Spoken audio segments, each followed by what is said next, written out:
Ace Attorney is so back! Woo!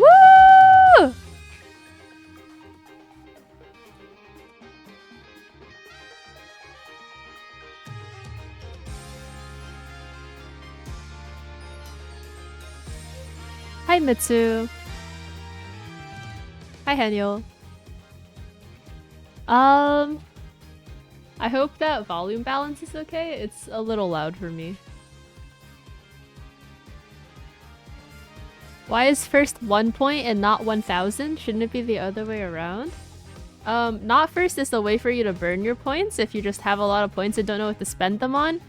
First should be accessible to anyone. So if you just follow and you've just gotten your first like 300 channel points for having followed, then you should still be able to redeem first. And like, if that's the case anyways, then might as well make it 1. Like, there's no difference between 1 and 300 in the channel point economy, you know? On like a order of magnitude basis, I think. That's my personal opinion, at least.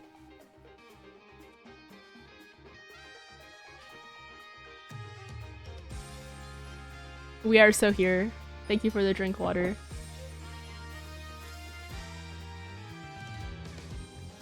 Speaking of drinking water, I wanted to show this art that Mitsu made. It's in the art channel.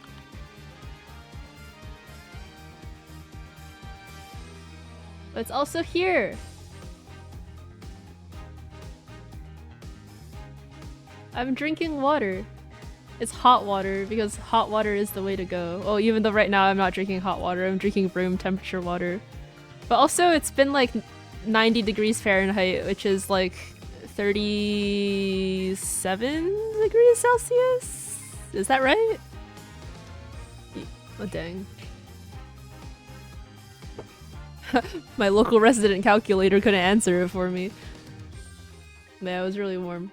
It is really hot. So that was Mitsu's art.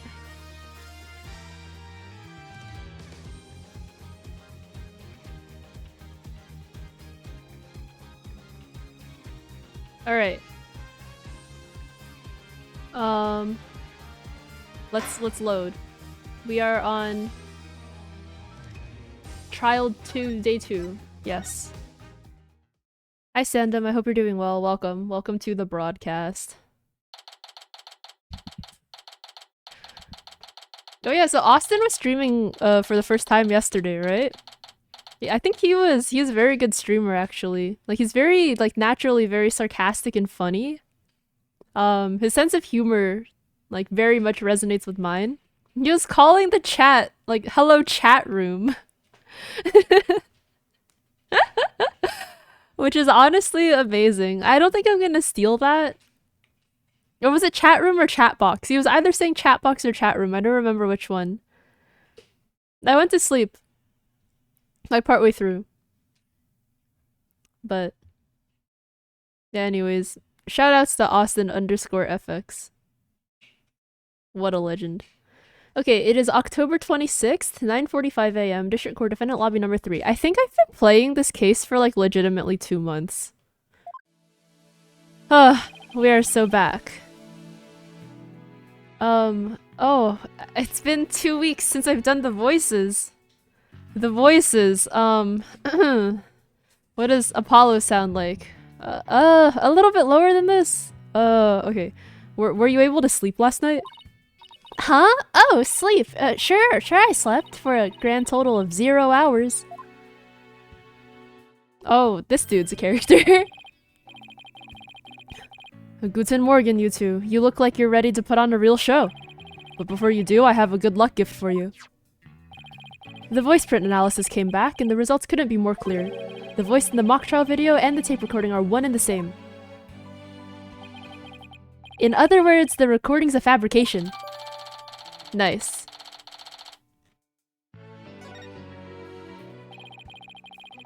The lab is continuing their study of the tape. So far, they found signs of overdubbing. But it's going to take a bit longer to recover the audio that was erased. Thump! Who's there? Wait! Bye, Apollo? Did you see who it was? No, I got a quick look, but they got away. I think it might have been Hugh. I bet he was eavesdropping. I wonder if he saw our hand. By Apollo? I'd believe it. Oh, I'm sure he wasn't the only one just now. I bet Robin and Boxgirl were listening in too. We'll make sure they don't make a run for it. That is my final gift to you. Okay, all that's left now is to reach out to the truth. Time for a mini Chords of Steel workout. I'm Apollo! Oh, wait. I'm Apollo Justice, and I'm fine! Your turn. I'm Athena Sykes, and I'm fine! Oh, enjoy Minesweeper, Sandom. Alright, 10 a.m. District Court, courtroom number 4. We are trialing once again.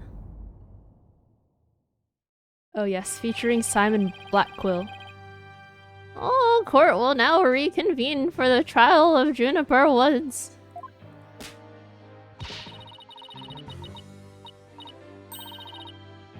The Sykes Brigade is totally psyched. I mean, the defense is ready, Your Honor.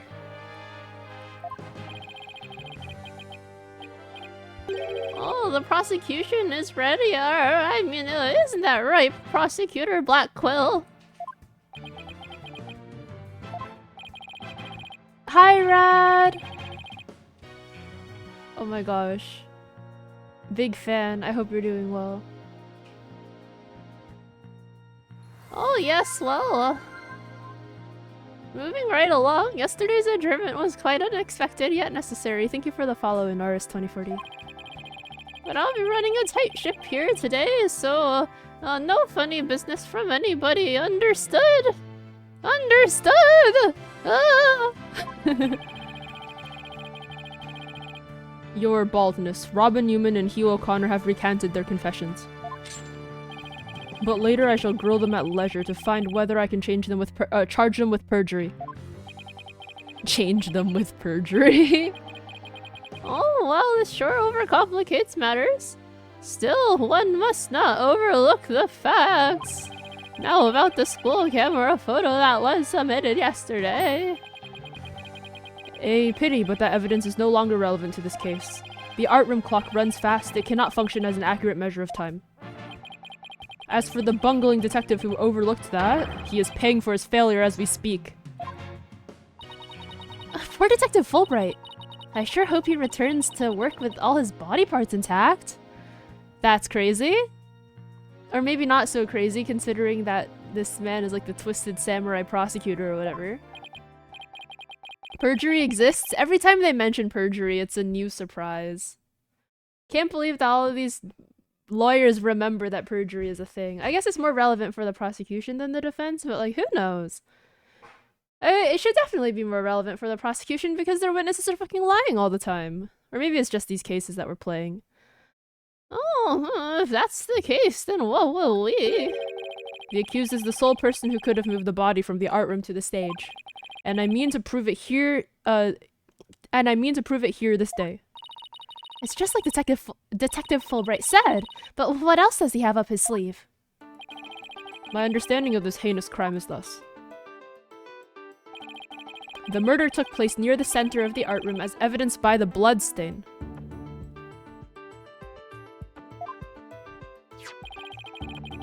Blood was also found on some pottery next to the window over the maintenance area. Which is to say, the body was carried over to that very window. From there, it was dropped down to the maintenance area below. And though there was nary a scratch to the body aside from the fatal wound, that too was per the script. A high jump mat was employed to cushion the fall.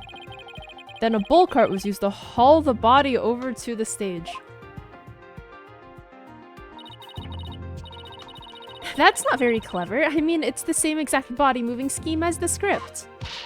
Anyone could have moved the body that way. Objection! Objection. Your propensity to spew forth words before you think is not very clever either.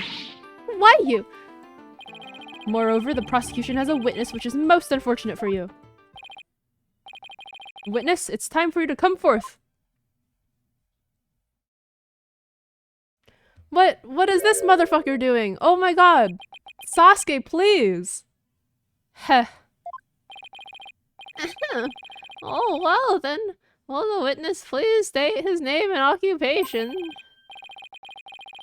Hugh O'Connor. I am a senior at Themis Legal Academy and I'm studying to be a lawyer.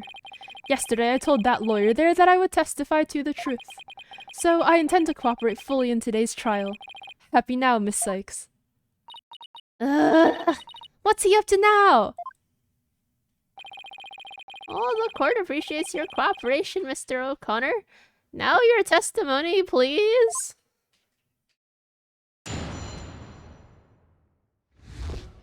Oh yeah. What was even happening? She died, she got accused. She's a girl. What's in the evidence? Oh yeah, like in the art room there was this flag, and then in the incinerator there was this burnt flag, and it turns out that she had actually gone to see the teacher at like 6 p.m. instead of 7 p.m. And the You're Goner one was lifted from the recording of the mock trial, so it's not really evidence either. I think that's it. Something like that. In the future, I think I need to play this game for longer. I can't have one case stretch out over the course of like 7 weeks. Oh boy. Marochaos, I hope you're doing well. Happy long weekend! This is so true. Happy Labor Day at North Americans. The lecture hall was packed before the mock trial, but the rest of the campus was empty. That's when I saw Juniper dragging a large mat from behind the stage. I was watching her from a vantage point between the stage and the maintenance area. She was heading towards me, so I assumed she was on her way to the maintenance area. But I didn't have time to stand around and see what she did after that. Okay.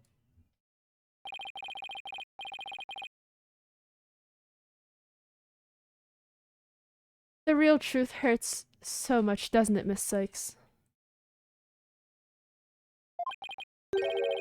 Or maybe you thought I was going to bring up something else entirely against your client?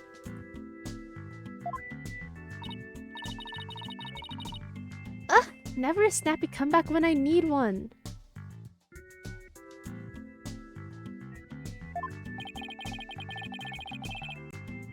He's coming straight at us today, using any means possible.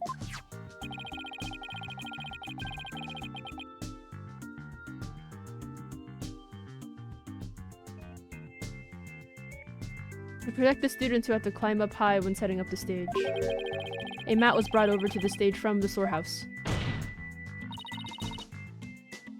To be fair, this case seems particularly annoying, and having to remember who's where at what— yeah, yes. Like, it feels like the locations kind of matter. And there's also like 4 or 5 characters to keep track of, and like 3 or 4 locations, which is kind of a lot. The problem is that the killer just seems so obvious that we haven't questioned him at all. True. Ends justifies the means, like, what's his name? Like, solo leveling statue head ass. Our client is the student council president. What's wrong with her taking it upon herself to put the mat away after they'd used it? Objection! Oh, there is plenty wrong. There is but one mat in the entire school that could cushion a fall from such lofty heights. Ergo! The mat in question was indispensable to moving the body. Ah! It sucks being the last to know everything. I think I get it now. The drag marks we saw behind the stage were made by the mat. Oh yeah, the statue! Wait, was last time the time where we put the statue back together? There was like this clavier statue that was like all fucked up. And then there was also this Lady Justice statue, which is the same thing as this statue, which was all fucked up, and then Athena put it back together to be like more normal looking. Okay. Oh, if the only mat of that thickness was where the body is assumed to have been dropped. It would be hard to deny a possible link to this case.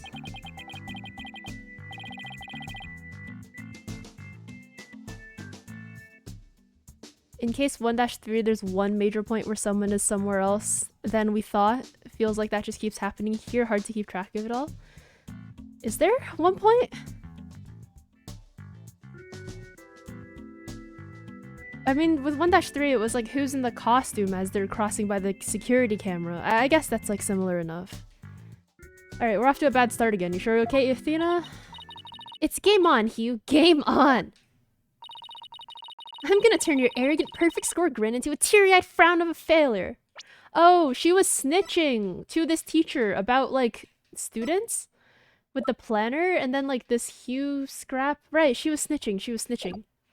That's the other part, I think.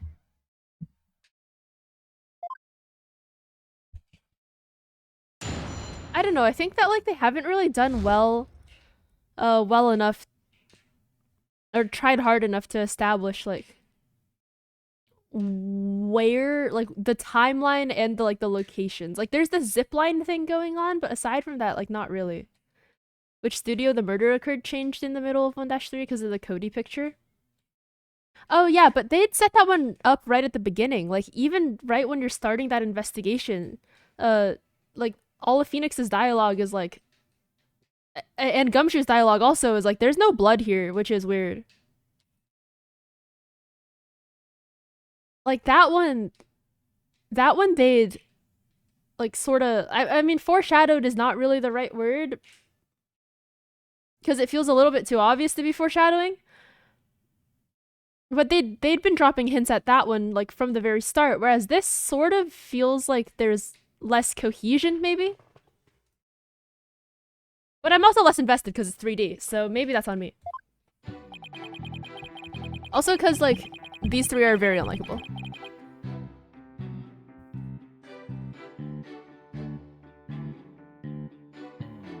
Alright, let's see. Lecture hall was packed.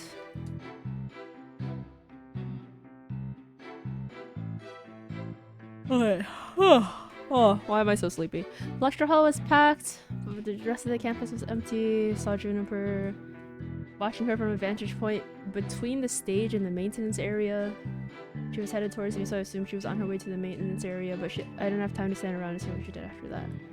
Okay, so before we press, this was during the day, so this one checks out. She was dragging a map behind the stage. So maybe we have to look at the map.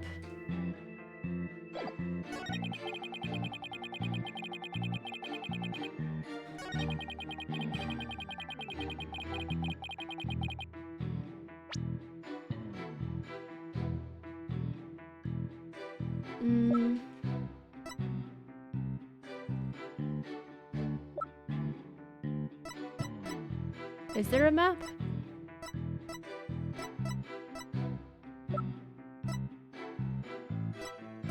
Is it this? No, it can't be, right? Is this? Watching her from a vantage point between the stage and the maintenance area.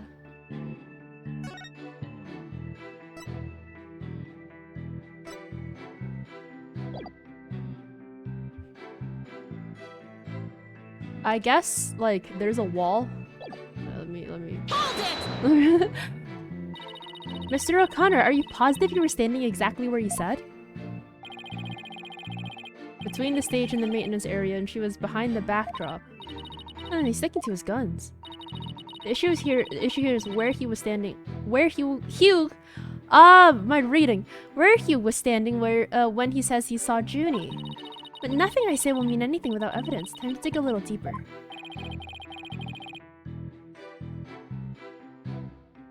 He had his glasses on, therefore he's okay, yeah. I'm positive it was Juniper, that is not an issue.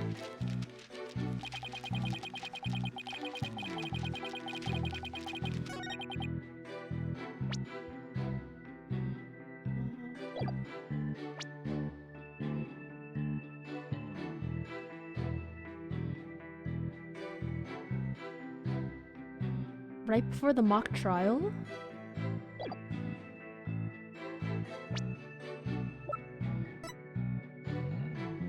I think, like, what the game is looking for is this. Objection!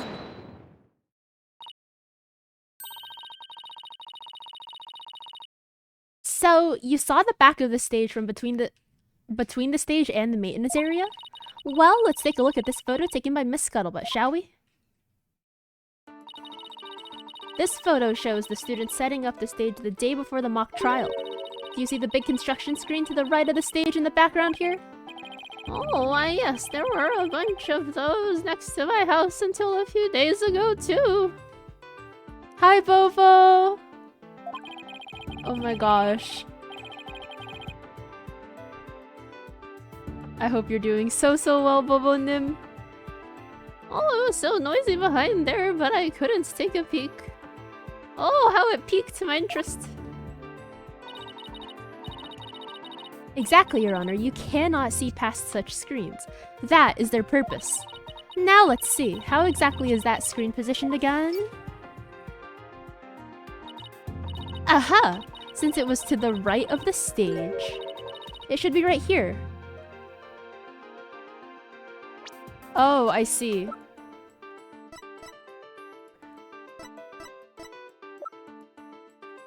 Oh, we don't have a picture of the scuff marks, but the scuff marks that Apollo saw had them sort of like turning.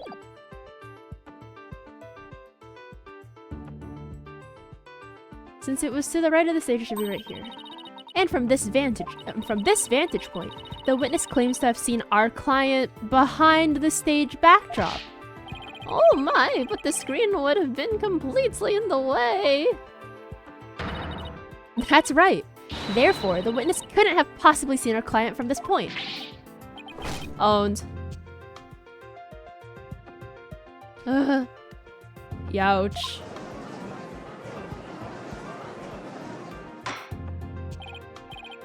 Order! Order, Mr. O'Connor, have you been lying to this court? DL6 was also September. What happened to the pace? The cases got so much longer is what happened. The screen, right. It must have slipped my mind. What? Are you telling me you, Mr. Genius, forgot something as literally as big as that? There are two kinds of memory lapses. The normal kind you mouth... Oh my god. He called us a mouth breather. Bruh. You mouth breathers have. And the genius level lapses of memory that people like me have.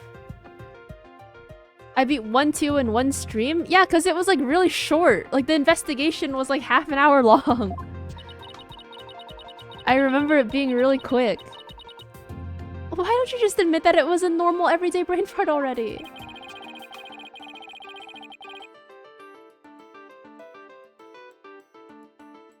Oh, well, the witness now. Please restate what he remembers minus the lapses of memory. Theo, also welcome. I hope you're doing well. That's easy. I was on the other side of the screen. In other words, I witnessed Juniper from the stage side of the screen. Objection! Yeah, then how the fuck did you know that she was going to the maintenance area? You are testifying that our client was behind the stage. But need I remind this court, the back of the stage is not visible from the front. To actually see our client behind the stage from the stage side of the screen, the witness himself would also have to be in the same area behind the stage.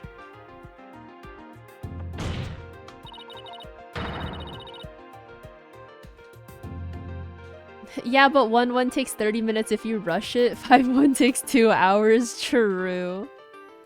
But in that case, our client would have definitely seen Mr. O'Connor.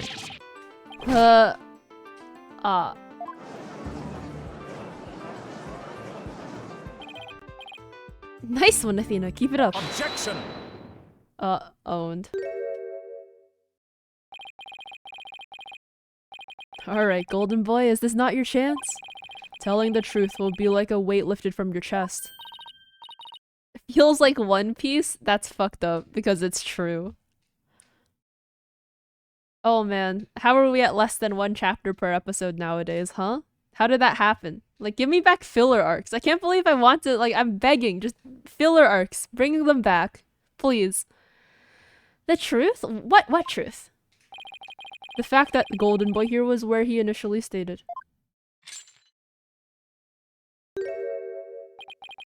That is to say, he was between the maintenance area and the stage. Objection!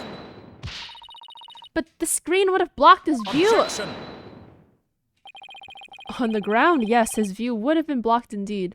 Ah, yes, he was in the sky. Or in a building, I guess, is what the game's going for here. But consider how smoke always wants to rise up high. Athena, look at this photo again. Do you think... something on the other side of the screen, something high enough to see the stage? No way! This crane right here? Ain't no way blood was on the crane? But I don't remember seeing a crane there on the day of the mock trial. Me neither, but it's probably safe to assume it was moved before he found the body. Hi, Kimchi. He was on the crane? What was he doing? Like LARPing as a blue collar worker? What the fuck is this? That's enough, Prosecutor Blackquill. Remember, you promised. Huh. I recall making no such promise. It was you who came blubbering to me about keeping quiet in exchange for information. Oh, W Blackquill. Ugh. What's all this about a promise? Is this about whatever Blackquill is using against him? He wanted to become a genius in being a crane? I guess so. And what's it got to do with going into the crane? Golden Boy did not go up in that crane for fun. He was working part-time as a crane operator within school grounds. Oh, he wasn't LARPing, he was actually just making money. Never mind, I'm sorry. It's times like these that you remember in real life depositions exist. Does that mean what I think it means? Deposition... what is a deposition? Testimony taken down in writing under... Oh, like when you write down testimony? I see. What? Do you mean to tell me a high school student was operating a crane? Oh yeah, that's so true. Crane? Crane... Operation... laws. Age. How old do you need to be to operate a crane?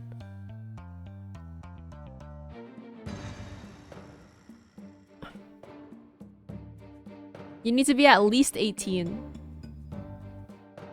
Well, I guess he is 18. That's crazy though. I pronounce crane funny?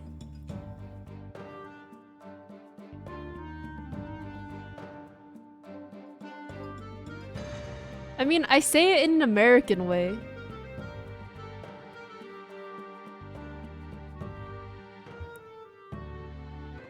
To you, it sounds like crane. I think, like, if I let the inner valley girl just poke its ugly head up out of the dirt for a little bit, like, too long, then the way that I say it will really become like, do you mean to tell me a high school student was operating a crane? Like that kind of thing.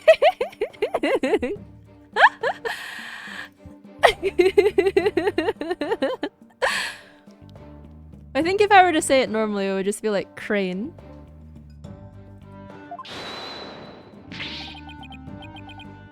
The witness, or I mean, I object to the prosecutor's last statement. There's no proof I ever operated that crane. Hold it! Actually, there just might be something that proves you did. What? If this whole part-time job thing is true, I doubt it would be limited to a single day. You were probably working at the same site the previous day too. Is this what you're thinking of, Athena? Oh, is that him? Hang on. Zoom. Enhance.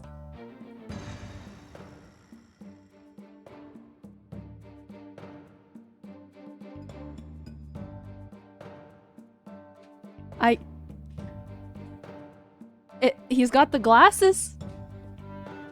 Why does bro have a choker on? It's fashion. I don't know.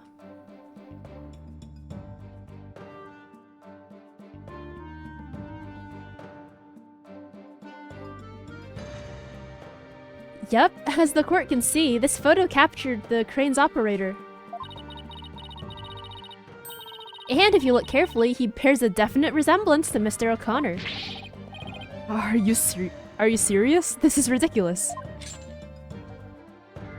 Just seems odd for a blue collar fit. Maybe it's like when influencers like go to Target and then like LARP as like cashiers or whatever. You know? Still gotta look slay while you're working your minimum wage like part-time job. I hate that too. How very interesting. Let's ascertain whether this is as ridiculous as the witness maintains. The defense agrees with the prosecution. Let's bring the facts to light. That's all very well and good, but just how do you propose to do that? Wait, now that you pointed out that I say crane, like crane, I feel like whenever R is the second letter of a word that starts with a consonant, I also have like a little bit of a U noise in there. Like prosecution. I think I would pronounce it like prosecution. It made me self-conscious about it, Daniel! God damn it. The person in this photo has one really distinguishing feature. I'm not 100% sure, but it's at least worth a try. You can clearly identify the person in this photo as the witness by examining his... What? What? His neck?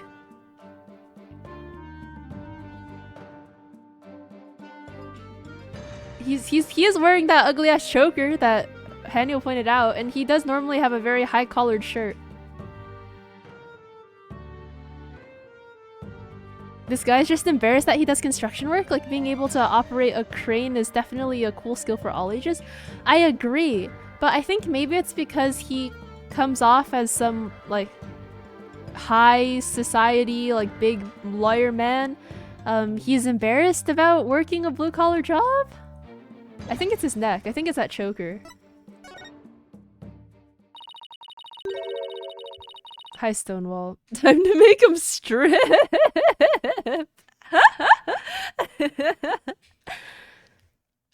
And the figure in this photo is wearing a very unique object around his neck. Oh, I guess you can see it right there. But then are you saying you mean to? Fashion requires sacrifices, in his case a little bit of choking. For legal reasons, Hugh O'Connor, we need you to take off your shirt, or your jacket. Sorry, Sasuke. Mr. O'Connor's neck is almost entirely concealed by his tall collar. But that's exactly why I believe this warrants further examination. No, not a chance. That would be a blatant violation of my privacy. Imagine he took it off before the trial. I guess he wouldn't have known, though, that he was in the photo. So presumably it's something that he wears all the time. But, like, this is a crazy hunch slash bluff or slash limb that Athena's just going out on. And I can't believe this works. I can't believe that works. You're a disgrace of a man. Now start unbuttoning that collar before I hack it off.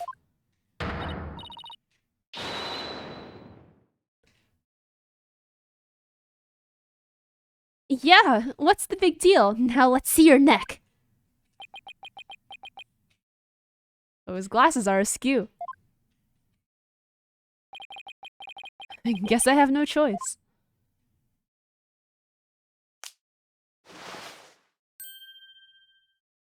What? Is this like a friendship bracelet? What is that? It's like two hands holding each other around his neck. Huh. Oh my. So, where did you buy that neckband, if I might ask? I didn't buy it. It's handmade and there's only one like it in the world. Well, it sure looks like the neckband in the photo. Should we have the photo analyzed? You're one irritating lady. Fine, I admit it. I work a part-time construction job that has nothing to do with our school. Operating heavy equipment's no big deal for a guy who can parallel park one-handed. That weird flex. I can't even parallel park. I can barely even drive. Ugh. Damn. Like, I'm unironically impressed, but yeah, also, yeah, so true, Henyo. Like, fuck you. But, like, weird flex.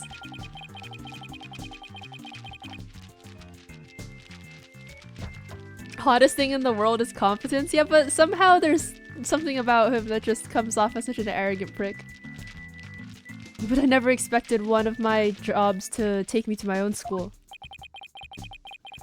Oh, but when you factor in all the required tests in the apprenticeship period, wouldn't you have to be at least 20 to have a license for operating a crane? Nope, not in America. Oh, about that, you see, I'm a genius, so, you know. Objection! Let us dispense with this inane charade, Golden Boy. No, Prosecutor Blackwell, please don't. High school seniors are 19 at most. Thus, they fail to complete the requirements. Oh, this is Japan. The Japan part of Japanifornia. Yeah, him talking about his skills is boring. And him using his skills is something else. Yes, very true. Very, very true. Did he break the law? That's probably why he wanted Prosecutor Blackwell to keep it on the DL for him. Well, Rip, get fined for operating a vehicle underage, bozo. But that does not apply to you. Does it, Mr. O'Connor? Oh, he's actually 25. He's actually 25. Why doesn't it apply? He's a senior, so he's around that age, right? No, don't, please.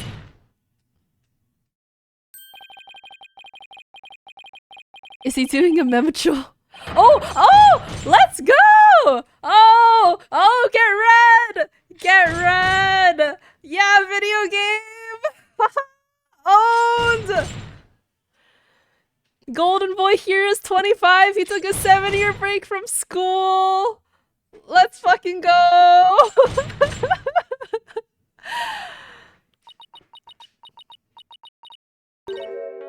Wait, come again?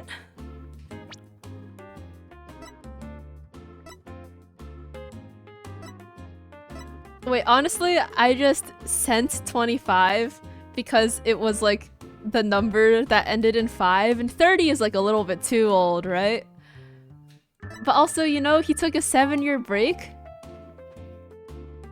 I guess that's a significant number in the Ace Attorney universe. But no, I literally just said 25 because I was like, it's the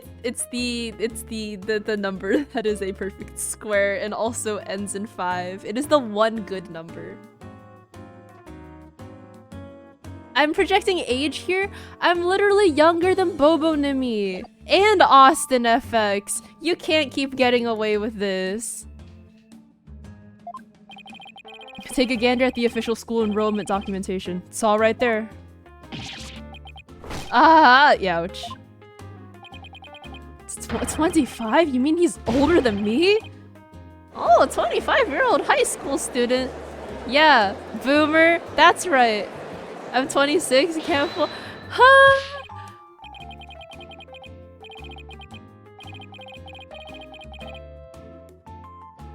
Is that why he's like cheating on his tests and shit?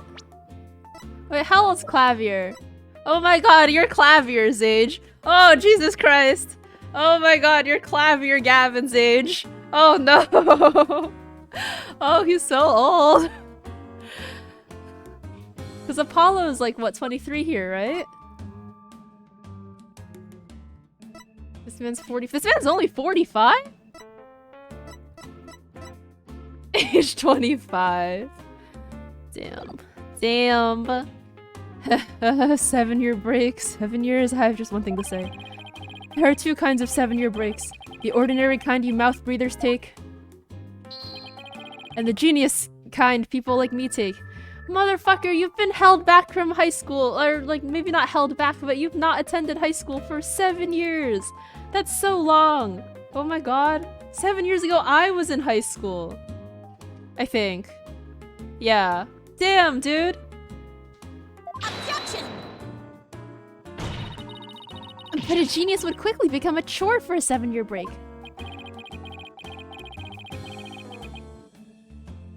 I think you have that backwards, Athena. Even geniuses make mistakes.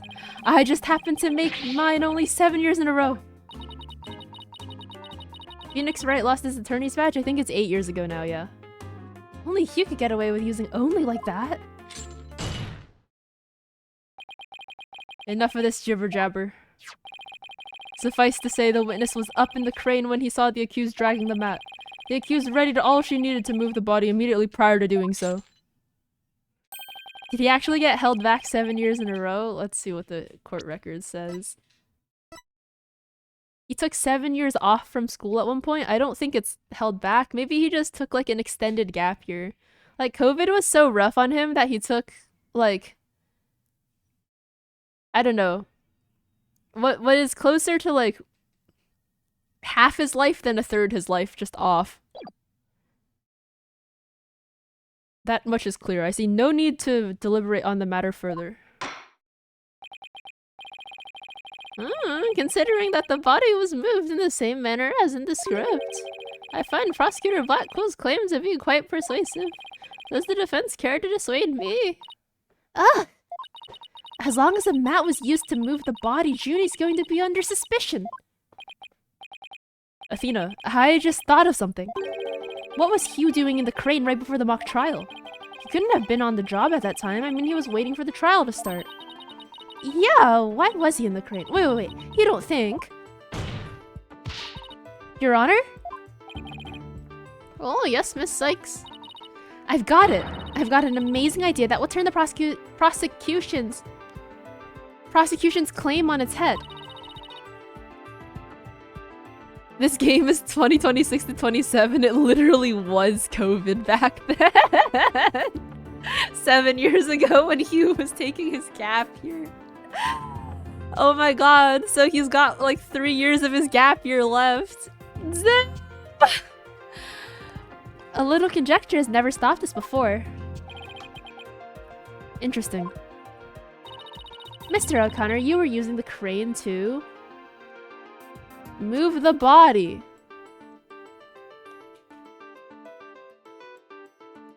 I don't know.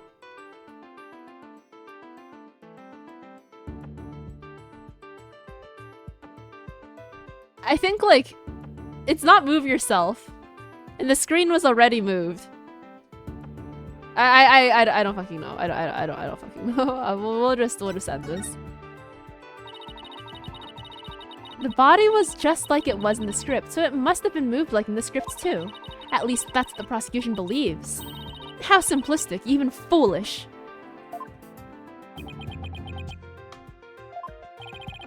Those are pretty strong words, Athena. You sure about this? The witness is a licensed crane operator, so he could have used it to move the body. Objection! Objection. Huh. Well, Golden Boy, care to chime in? I intend to say no more on the matter. Save that this does not bode well for you. Wait, hang on. How old is Black Quill? He's 28? He's calling someone only 3 years his junior? Golden Boy? Damn.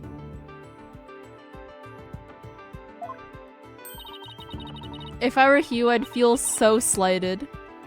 Younger than me? What? Wait, he's on my side this time? Or is this another trap? Watch this. I can use a bow and arrow one-handed. Weird flex.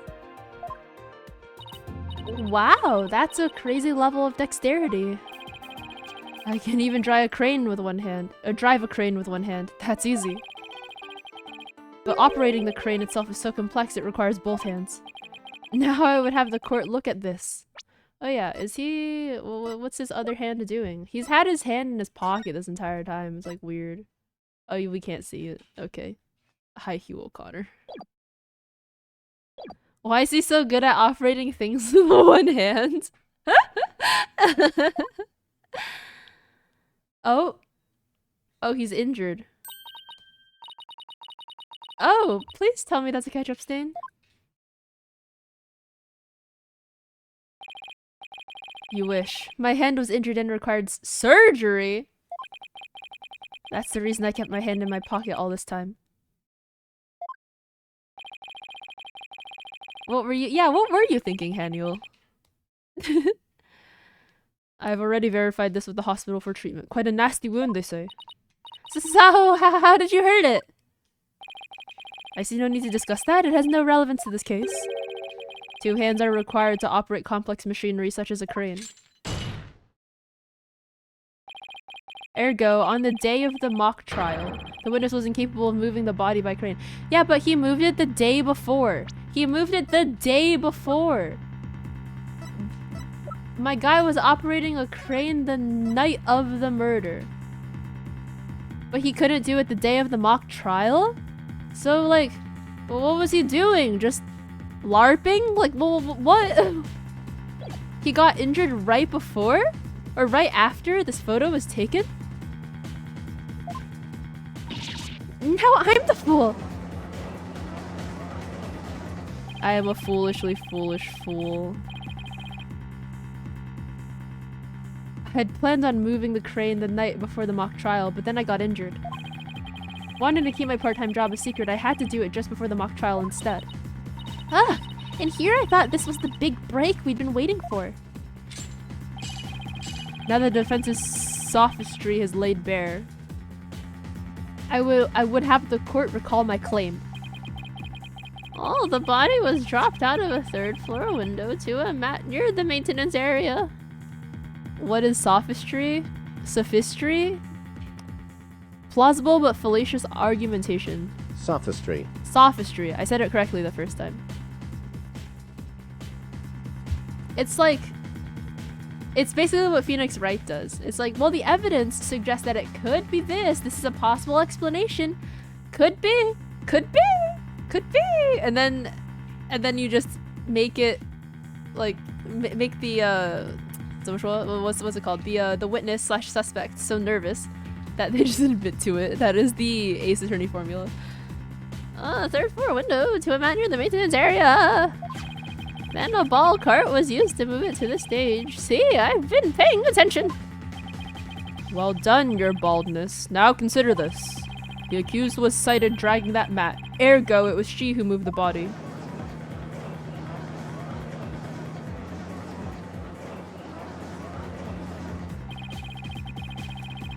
Well, I think you're on the right track, Athena.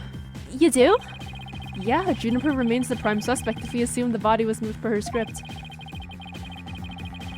So, as the defense, you have to figure out how else the body could have been moved.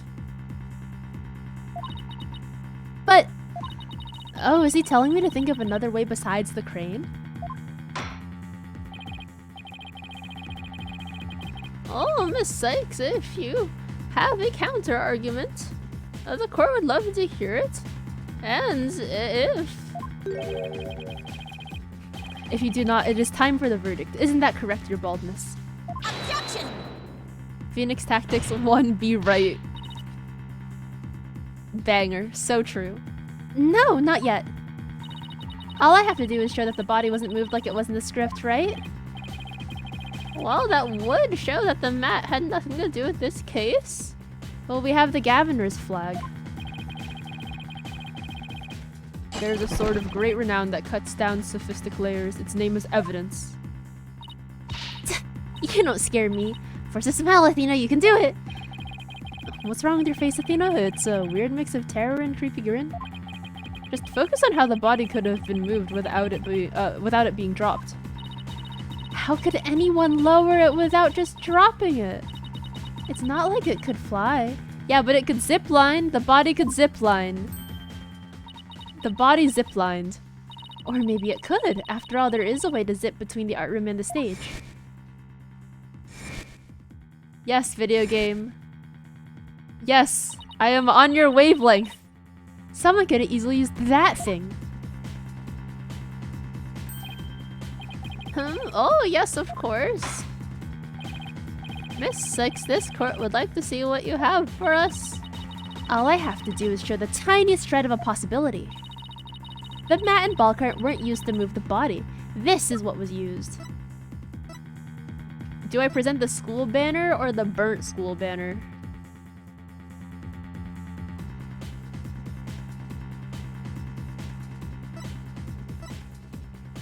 Like, I feel like it was probably the burnt school banner, but the school banner has blood on it.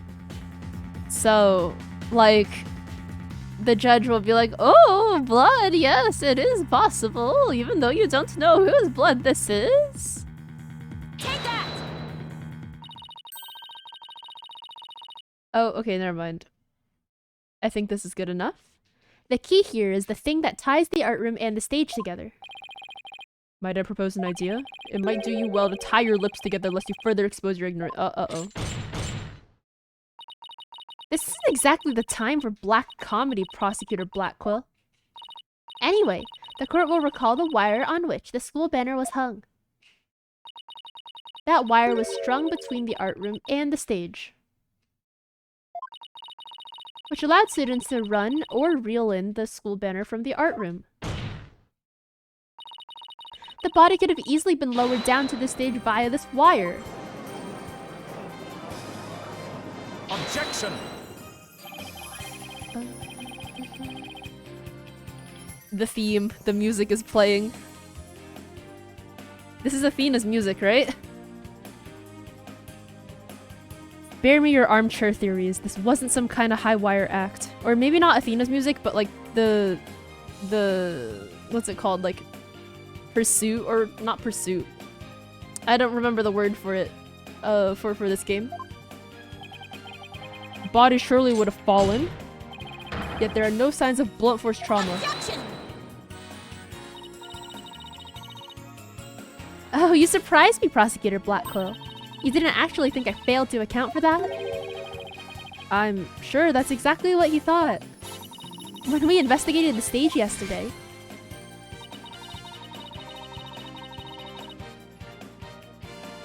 the bottom part of the school banner had been tied into a pouch-like shape. And pouches are useful for carrying things. What do you think this one could have carried? Oh, well, go on. Please explain.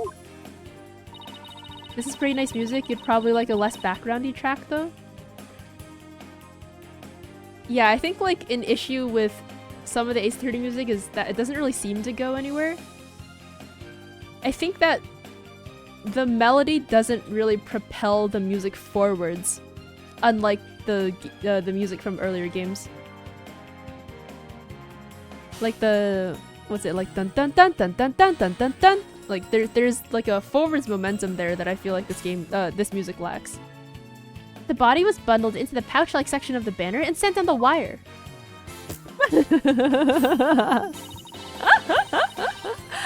Oh, what a great animation. The body would have been down on that stage in a flash, and there'd be no need for a mat.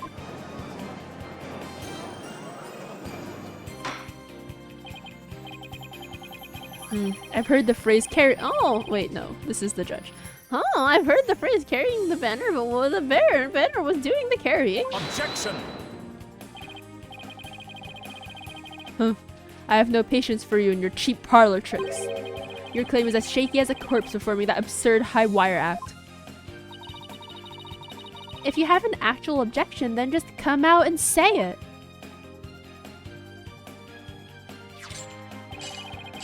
I trust you to recall the bloodstains left on the art room pottery. the wire had been used to move the body. It would have been via the window above the quad, the one with the winch. However, the blood-stained pottery was next to the window above the maintenance area. Ergo, the wire and banner had not all to do with this case. Oh, ahaha! Ahaha! The bloodstained pottery, I remember that. This doesn't look good. We'll be back to the mat theory if you don't do something. Well, Miss Sykes, I hope you have something better this time than a circus act. If my wire theory is true, then that blood on the pottery must not have been the victim's blood? What if it was a prop for the school play? Maybe it's not the victim's blood.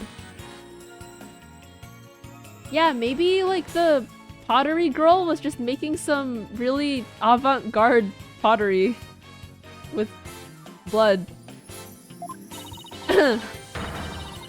Did the police check to see from whom the blood on the pottery came from? The guy also has the bloody hand? Yeah, that's true. I forgot about that. That's a much better explanation than what I just said. Shame on you, Sykes-Dono. Have a little more respect for the constabulary. Constabulary. No! All Might, please! Or, sorry, Fulbright. Looks like they didn't check it. Don't let it get you down, Prosecutor Blackquill. Everyone makes mistakes. Spare me your chief. We will know not either way until the tests are run. Foolish fools, you foolishly foolish fools. Francisco would be whipping the fuck out of him right now, and I'd be here for it, honestly. True, but in the meantime, I'm going to press my claim as far as I can. Your baldness? I demand that the blood on the pottery be analyzed this instant. Well, of course, it shouldn't take long to get the results back.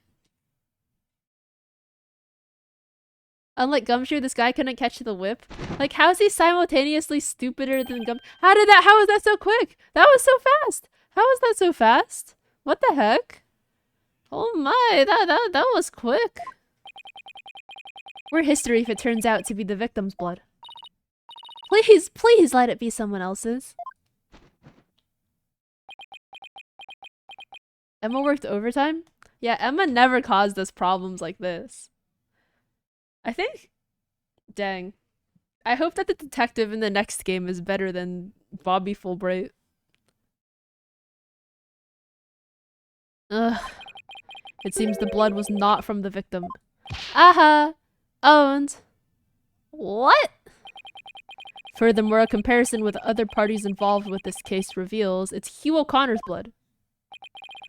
That the blood belonged to one Hugh O'Connor. Dang. You were right, Haniel. Score!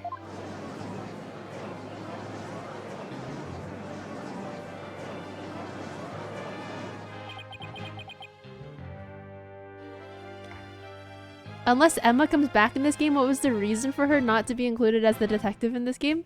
True! We'll see how the rest of it goes.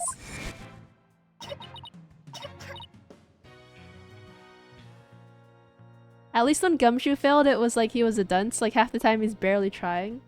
Yeah, no. There's something about Gumshoe's stupidity that you can just feel it in your bones. Whereas Bobby Fulbright... I don't know. I think he's too energetic. Like, he's too energetic to be so bad at his job.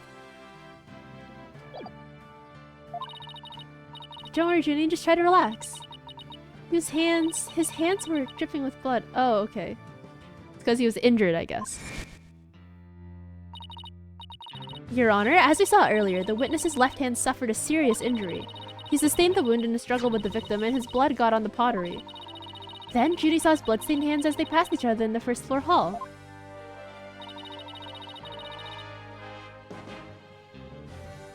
New main character, new detective? But Athena's like barely the main character of this game. This is the first case that she's actually gotten to, like, do most of the talking.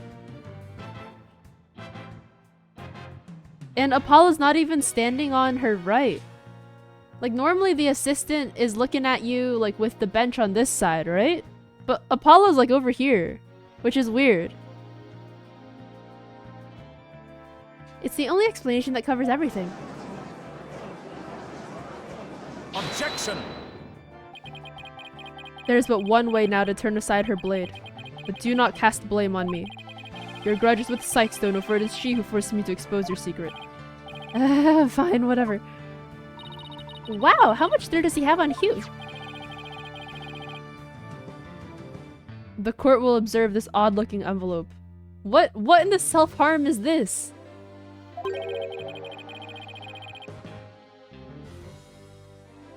Oh no! Oh my god, Miriam Scuttlebutt booby-trapped her script?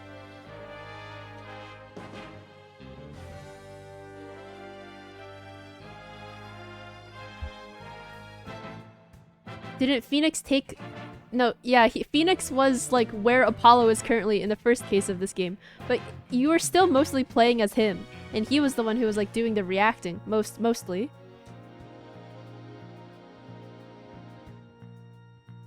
It was inside this that Miriam Scuttlebutt's script was found. Miss Scuttlebutt's... But didn't the prosecution already claim that the envelope is... This envelope is the one that contained her script? Circumstances have changed. You see, Golden Boy had hidden this from us all. Oh, let us see here. My words talk about the world's most painful paper cut. Indeed, you can clearly see that if this envelope is not opened correctly, a powerful spring-loaded blade will shoot forth, leaving a horrible gash upon the hand. The only one who had been told of the correct way to open it was Constance Court.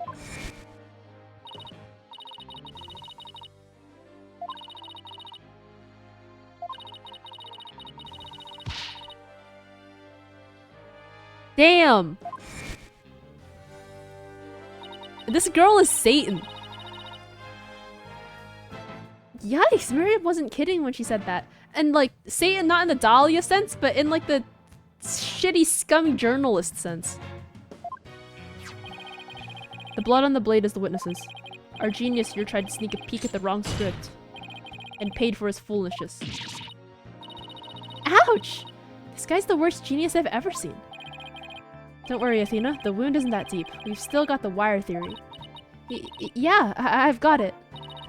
Since the blood by the window overlooking the maintenance area isn't the victim's, there's no longer any basis for denying the body was moved using the wire and banner. Therefore, the defense once again asserts just that. He held it. You call yourself a lawyer? Don't you see that glaring contradiction in your thinking? Huh? Oh, the court would like to remind the witness that his role is not to point out. And you, how can you adhere to such outdated beliefs? But whatever. It seems you've forgotten the two statues that were on stage directly below the wire. Well, they were smashed into rubble. They're not there. A body sent sliding down that wire would have crashed into them. Care to explain that away? Why, I believe he's right. The statues and the wires are extremely close together.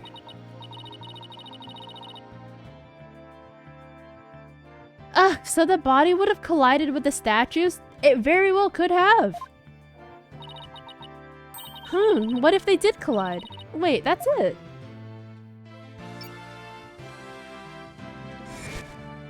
The statues got knocked onto the ground.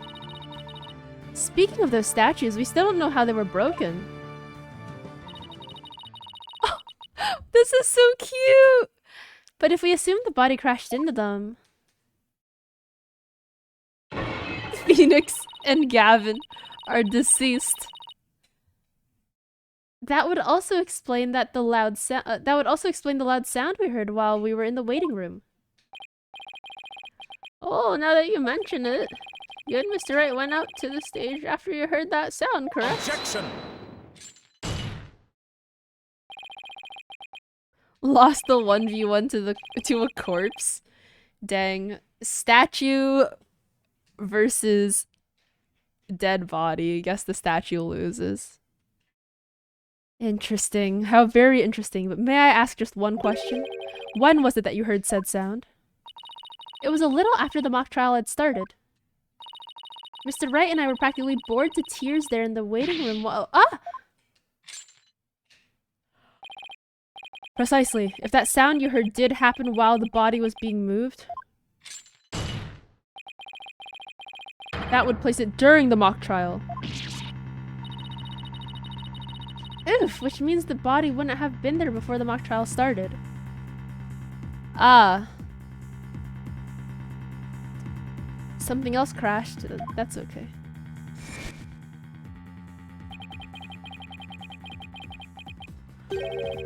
He saw the body right before it. Okay, right before it started.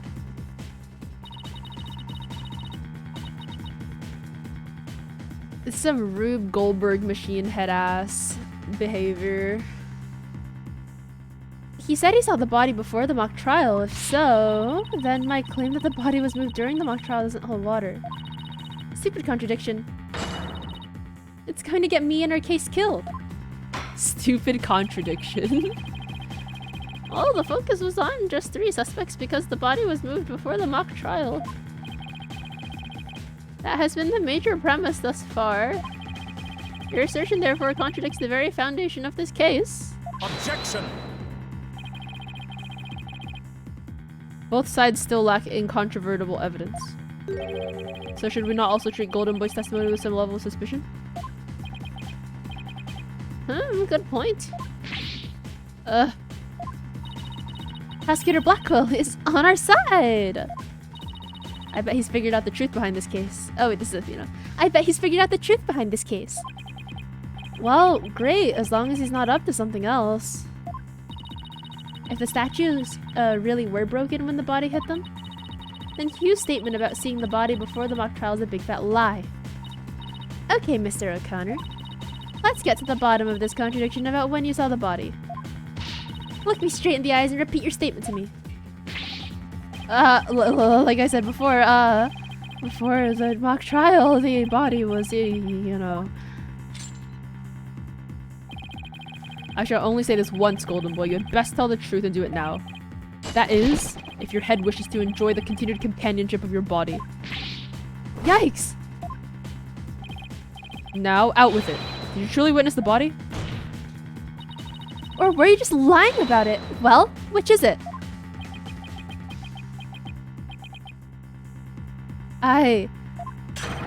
You what? Azure Sniper, welcome. I never saw the body. Oh, truth comes out. Wake up, babe. New testimony just dropped. Azure Sniper is a fellow VTuber who also plays the violin, and they have this really cool model where the violin like tracks depending on like where their hand is. Hands? Hands, both hands. It's really, really cool. I saw clips on Twitter. There's some on YouTube and Twitch also. It's really, really cool. Are you sure about that? Lie to this court again and I'll charge you with perjury. There was no body on that stage. I've been lying about it this whole time. I'm sorry. Not as cool as being a god at Minesweeper. Oh, shucks. Stop it, you. Yes, we've exposed Hugh's big lie for what it is. But why would he lie about this to begin with? Her voice is so high-pitched, the voice that I give her. It's like tiring to do. Like I want to take a nap after every line I read of Athena's. Order! The base premise that the body was moved before the mock trial has been overturned. I imagine this has an impact on both the defense and the prosecution's case. Well, first I'd like to thank the prosecutor. This brings us one step closer to the truth. Now at least we know the body was moved using the wire and school banner. Indeed. That much I shall concede. Sykes Dono. You can just do your normal voice for her and a little deeper for Phoenix since he's in these games less. Yeah, but like the thing is that our protagonist cast has expanded to 4 people, right? From highest pitch to lowest pitch, we have Trucy, Athena, Apollo, and Phoenix. So I think that like Trucy and Phoenix are very high pitched and very low pitched respectively. Whereas Athena is on the higher end of normal and Apollo is on the lower end of normal. And like I don't know, like if there's another character, well, we'll see how it goes. We'll see how it goes. Wait till Maya comes back. It's Jover. If Maya comes back, it's Jover for the voice acting. The dope part emote. Thank you. Yay. All right. The body was moved as you stated in the midst of the mock trial. I started the trial section at 7:30. Yes, I'm only 1/3 of the way through. That's great. That's awesome. Thanks, Ace Attorney, for being so tedious for no reason. Huh, so both sides are satisfied then. Huh. If the body was moved before the mock trial, we have our 3 suspects. Wait, am I tripping or have we only presented evidence once? Or not presented evidence once, but we've only done 1 cross-examination.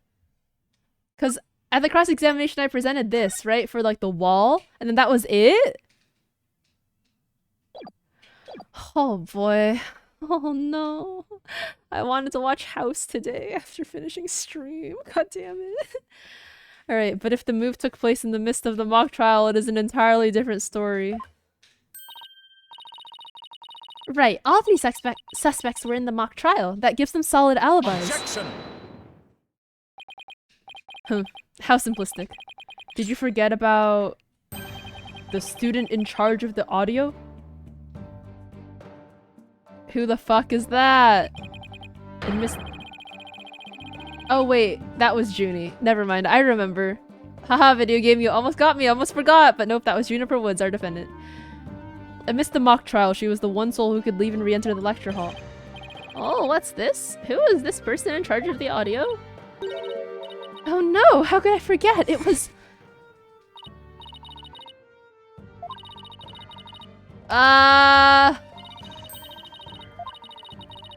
Flashback! Flash forwards! Alright. Indeed, the one who could enter the art room and miss the mock trial to move the body was none other than the accused Juniper Woods, for she was in charge of the audio. Useless! So true. Ah! No! It's Jover. Oh, yes, I see. That does make perfect sense.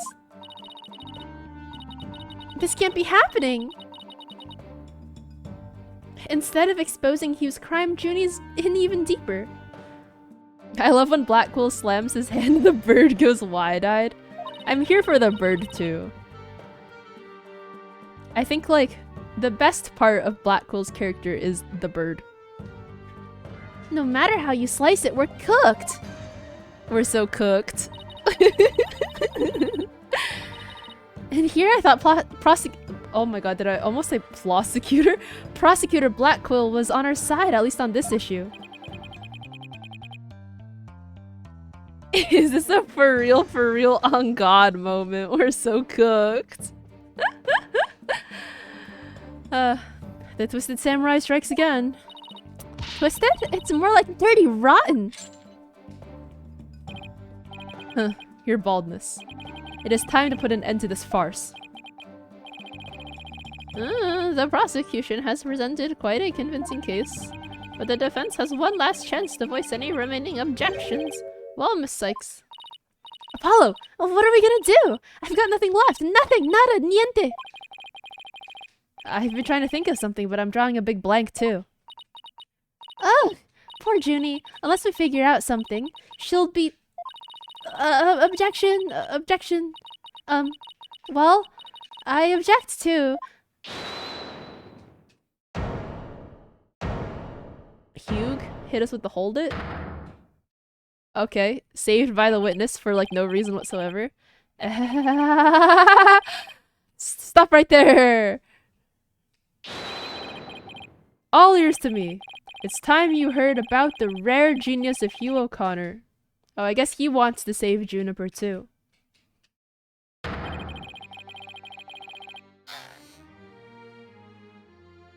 What is bro doing?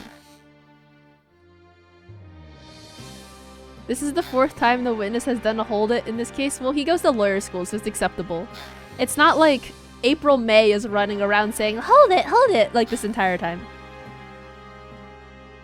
Listen, and you will hear the secret behind my perfect crime. Perfect? Crime?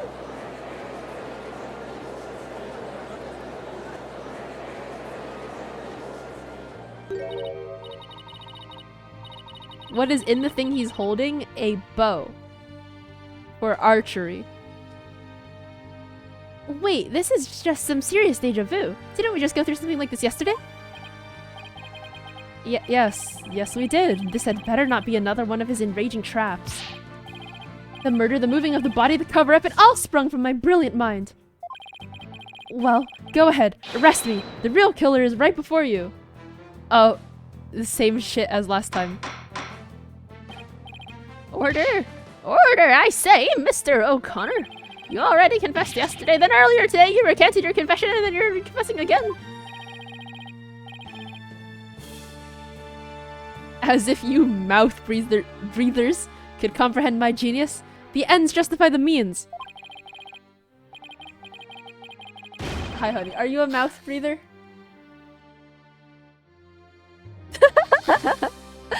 Oh, thank you.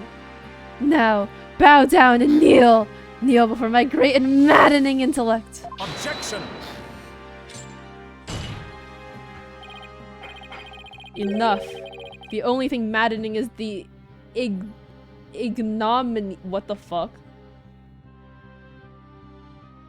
Okay, Blackwell, I get it. You read psychology books because you're in jail all the time and, like, you don't have anything else to do.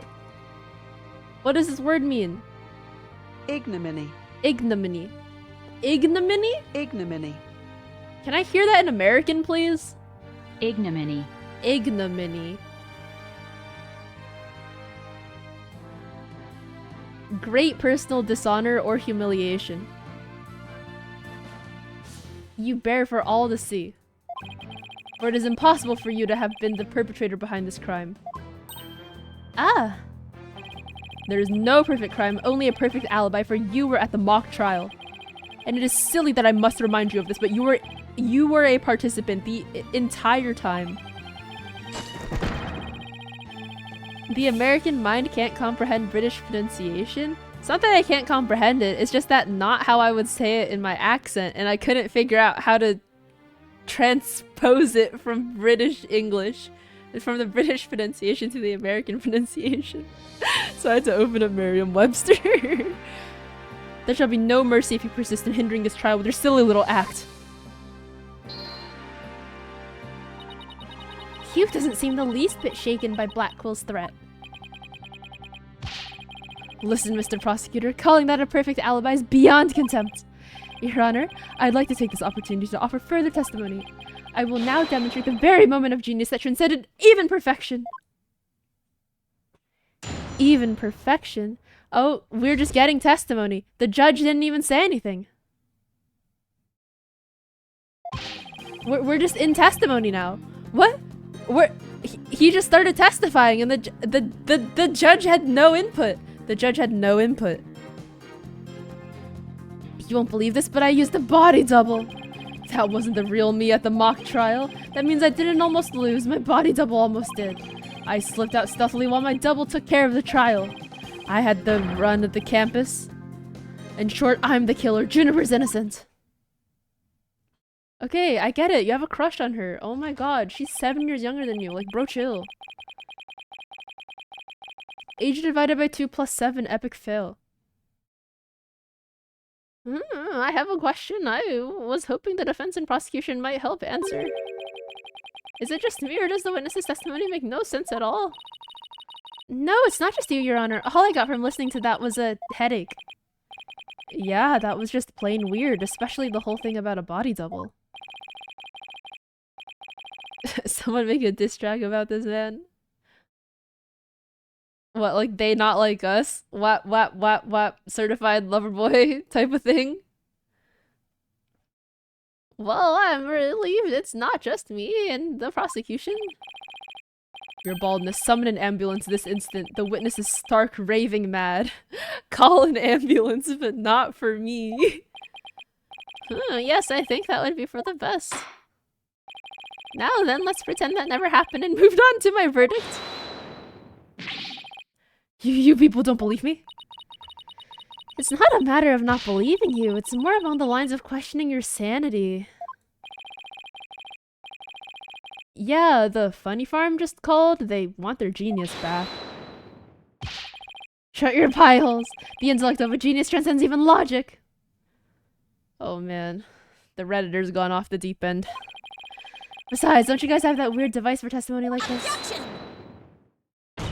Widget's not a weird device, and I don't waste them on ridiculous testimonies. Easy there, Tiger. Think of it this way. We don't want a verdict to be passed just yet. So how about we give Widget a try? Well, this is against my better judgment, but I'd like to conduct a short therapy session. Your better judgment? I'm a judge and it's far beyond mine. Yes, I find it hard to say no.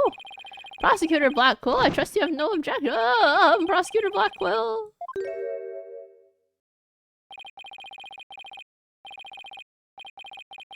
Prosecutor set. Rubbish. We'll be out on a stroll. The left of Detective Fulbright.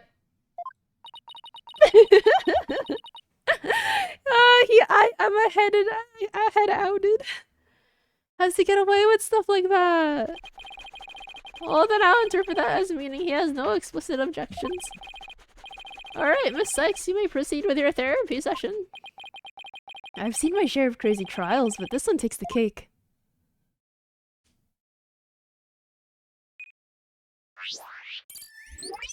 Therapy time.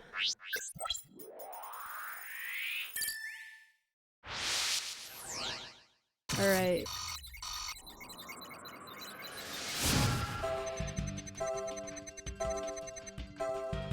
You won't believe this, but I used a body double. That wasn't the real me at the mock trial! This art, dude! That means I didn't almost lose, my body double did. That's copium. Oh my god, bro was manic! I slipped out stealthily while my double took care of the trial. Oh my god. I had the run of the campus. In short, I'm the killer. Juniper's innocent. I think like this piano stuff in the background goes really hard. That's crazy. I don't get it. His confession is overflowing with happiness. His dopamine receptors are going crazy. Maybe he enjoys thinking how us mouth breathers can't comprehend his genius. But this goes way beyond normal happiness. He seems to take an insane level of delight in his confession. He's just doing it for the bit. He's just doing a little bit of trolling. He's just content brained, you know? He's born, what, in like 2002? Pretty par for the course. Even a normal level of delight would be weird for a confession. Then again, he's not what I'd call normal. Hugh, why are you confessing? Who is this really for? I feel like that's the key to his out-of-control emotion.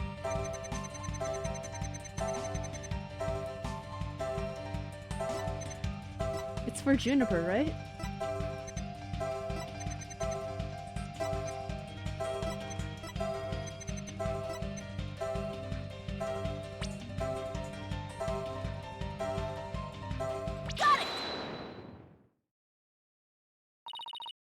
Mr. O'Connor, yesterday you said that you didn't really care about Miss Woods anymore.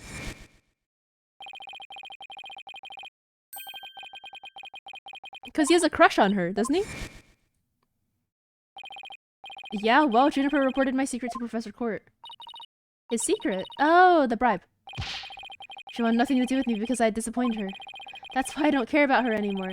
I was never trying to protect her. Oh! She wanted nothing to do with me because I disappointed her, but this is a lie. He totally cares about her. Okay, so what is this? I perjure and implicate myself in court.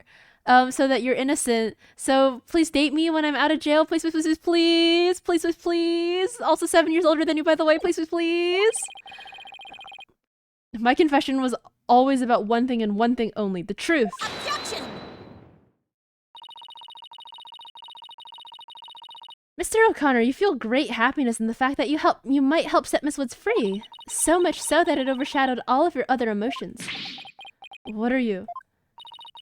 I can hear it clearly now, Mr. O'Connor, the discord you've been trying to suppress. People don't normally feel like you do when you confess. So Hugh really was trying to protect Juniper? Yes, I'm sure of it. Hugh's feelings for her are the real deal. Only 90? That means his confession is... Finally figured out the obvious, have we? It's Aristotle means. Oh no. It's Blackpool. Blackpool's back. Sorry to compare you to Aristotle means. That's my bad. Oh, why, Prosecutor Blackpool, you're back. The confession was naught but lies, save for the part about being in the mock trial. Can we all agree now that the killer's the one in charge of the audio, i.e. the accused? Gah! Why couldn't you have taken a longer stroll? No, you haven't unraveled the genius of my body double trick yet. Sasuke used Kage Bunshin no Jutsu! You can't be serious. Do you really expect us to believe you had a body double? Yes, I do. But if you think I didn't, then prove it. Either we quit here and Juniper is found guilty, or we play along with Hugh's delusion. Let's go with the least worst choice. But first, let me update his testimony.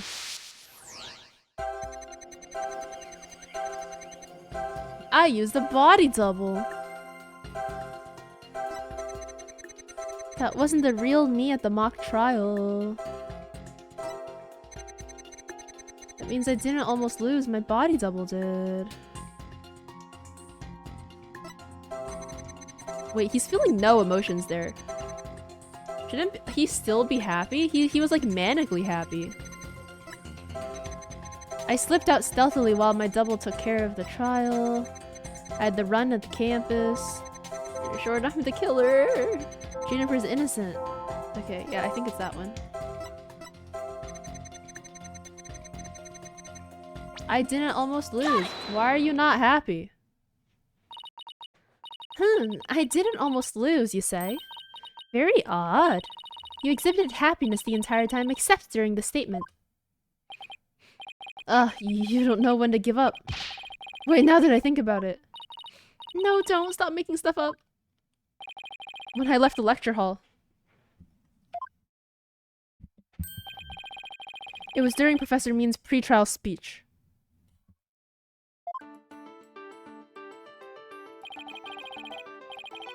That's when I moved the body. I then slipped back in just before the verdict. So you're saying you were there the moment your double was about to lose? Yes, I was. Naturally, I wasn't happy when I saw that. I hate this guy so much. You and me both, my guy. In any case, I was at the far end of the lecture hall behind the screen. I figured no one would see me if I came and went through the doors there. Objection! He's like that big-nosed guy from the third game. Oh yeah, Kubo or whatever his name is.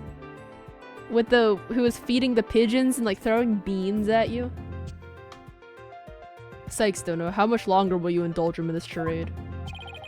While it's true that none in the audience might see him go through either of those doors.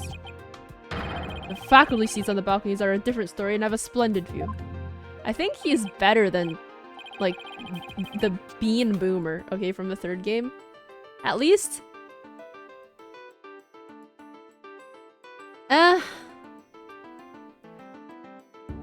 I was gonna say at least he's not old. But, like, by most of your guys' standards, he is old. So, dang. Never mind.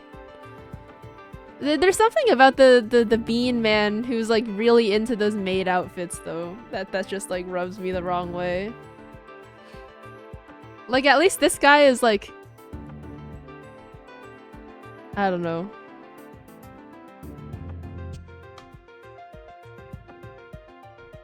Yeah, they're both pretty. I think like I would swipe left on both of them. But like, there's something like deceptive about this guy, I guess. At least Kudo seemed like a joke. He was meant to be offensive. This guy's misogyny is almost being taken seriously. Yeah, I see where you're coming from. I thought you could do better than that. The lawyer's bench is on the right side when facing the front of the hall. I use the door on the right side near the lawyer's bench. That means my movements were only visible to someone on the left balcony seat. But that seat was empty at the time, which is only natural because Professor Court was dead. After all, it belonged to Professor Court, and as we all know, she was already dead by then. That can't be right. An empty balcony seat on the left side contradicts this piece of evidence. Floor plans, trust.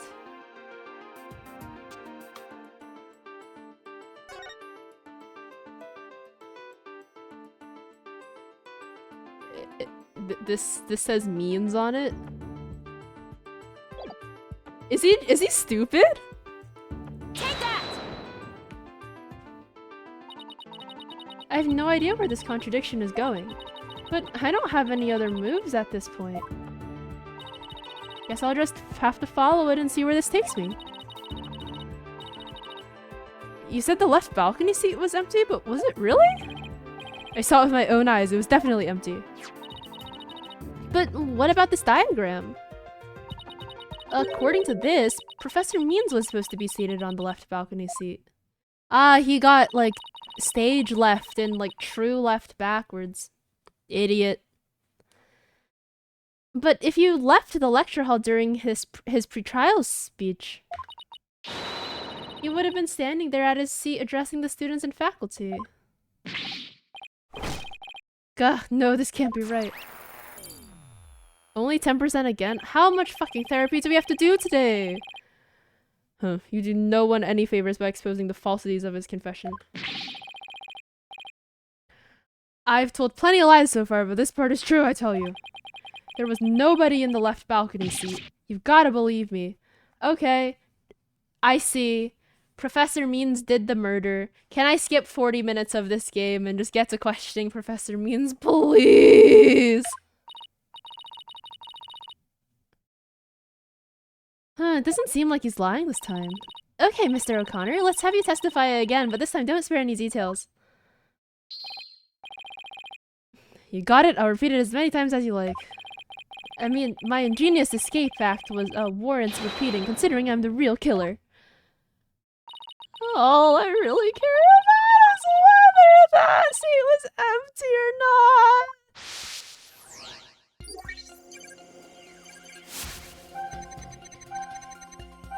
The second floor was deserted.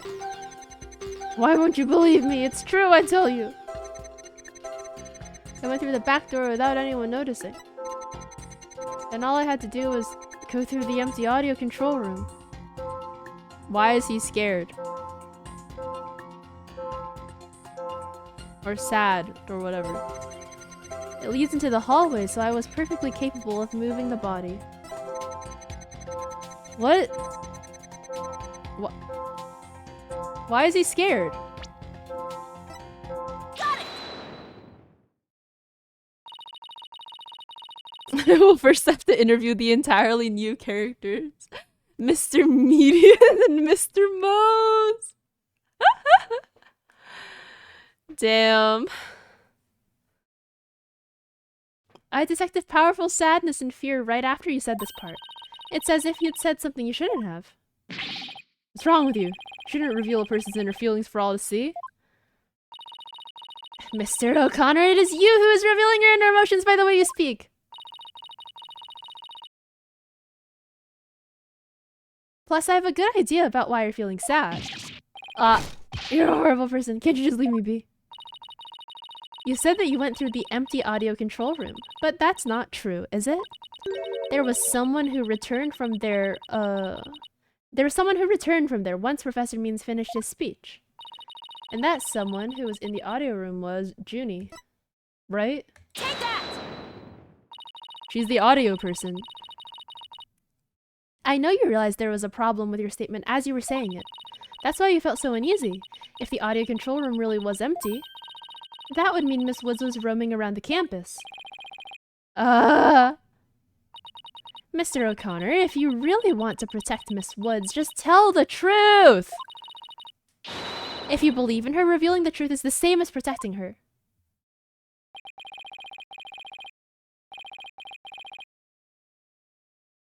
Juniper's innocent. That's the truth.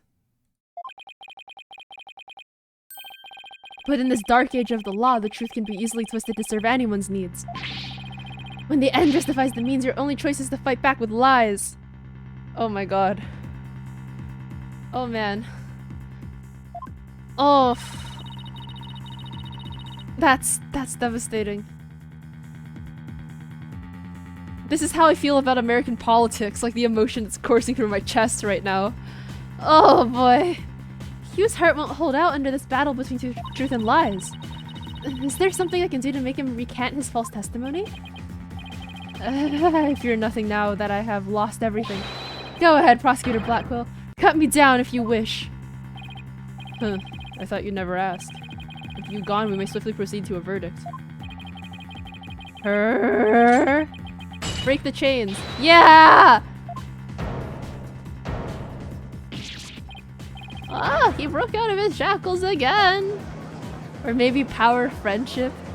Yeah, you just need to get Robin Newman in here and they'll just shout Naruto, Sasuke at each other and then like the show's over. I don't want to be the poor accountant down at the detention center.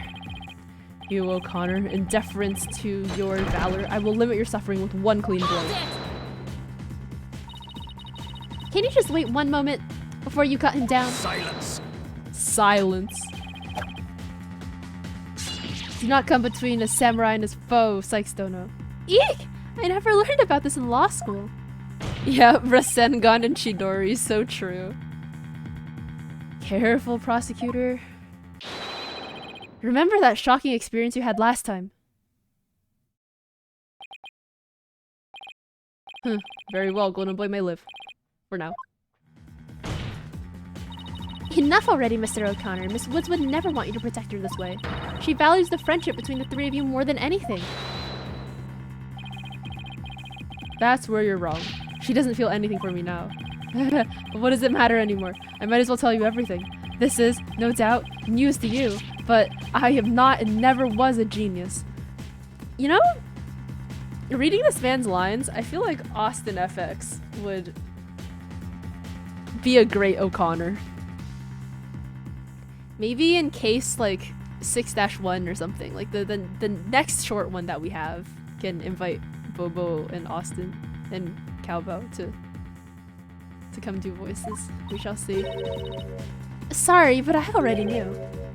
Me too. Oh, don't forget me, though. In all fairness, it was pretty obvious. I thought he was a genius at first, but the stuff he said was crazy. Austin as Black Quill? I could see Austin as... Well, we're not gonna have another short case with Black Quill is the issue. Ugh, no need to rub it in, just shut up and listen. It all started several days ago. I accidentally learned that my parents have been paying good money for my grades.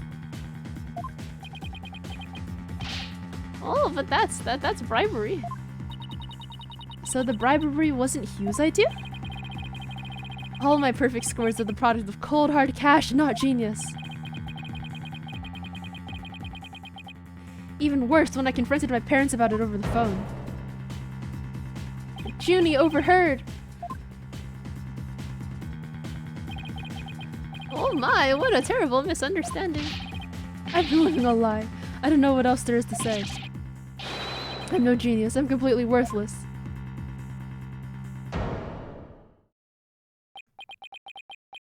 A perfect 0. Dang.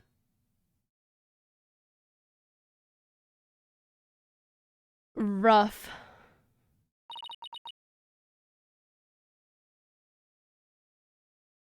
Hugh. Even so, I wanted to make it up to Juniper for disappointing her like that. That's why I wanted to clear her name by pinning the blame on me. I mean, she probably hates me now, so it'd be a relief for her to see me locked away. That's a huge step, but alright, Hugh O'Connor, go off, I guess. If you were trying to help her, then why did you testify against her?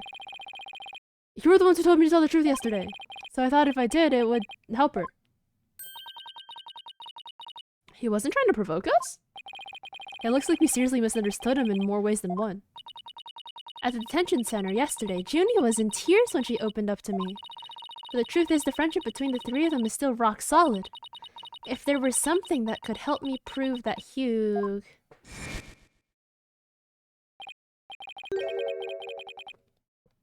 They have proof of their friendship. They have friendship bracelets.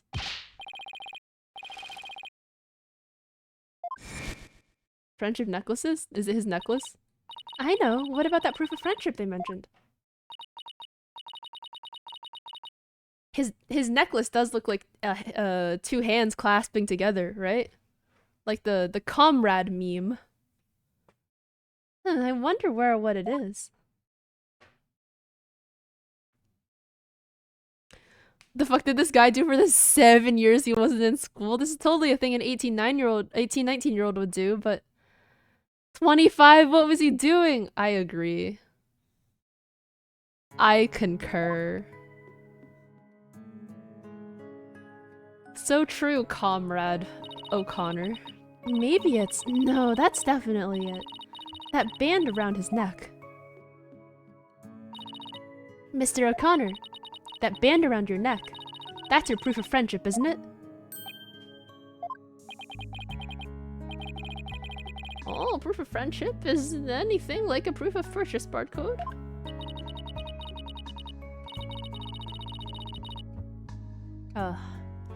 In court, evidence is everything. That's why the three friends created friendship bands. It's the evidence that proves their friendship. Oh. Oh, wait, this is the judge. Oh, how very interesting. And chic. If they have doubts about their friendship, they can look to the proof they have on hand. That's why Mr. O'Connor's hand always goes to his neck when he is pressured. It proves he still has feelings of friendship towards the other two. It doesn't matter if I wear it, if those two... But they feel the same way, too. I know they wear their friendship bands somewhere. Junie and Robin must both feel the same as Hugh. I just know it. Everything Hugh has said leads me to believe that. In fact, he may have also just told me that the others were their proof of friendship. Were they easy to touch? All we have to do is think back to their testimonies. Ready? Miss Newman holds her arm when pressured. And Miss Woods holds her wrist. I know Miss Woods very well. She would never abandon her friendship with you over something like this. But why? Oh my god, Marocase, you're actually correct. It was literally power of friendship. It's power of friendship. This is so fucking anime, it's awful. And taking the blame for her will only succeed in making her terribly sad.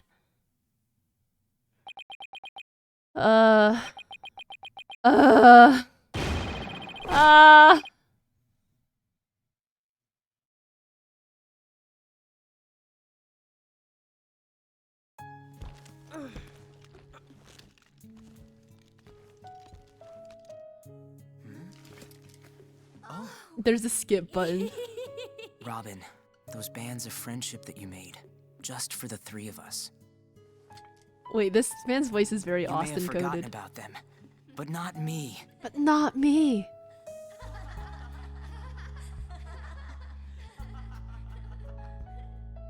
Hugh! Ah.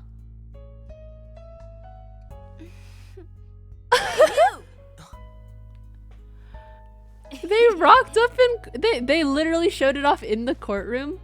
That's To crazy. think, I should have known better than to doubt my best friends. We can't be taking this.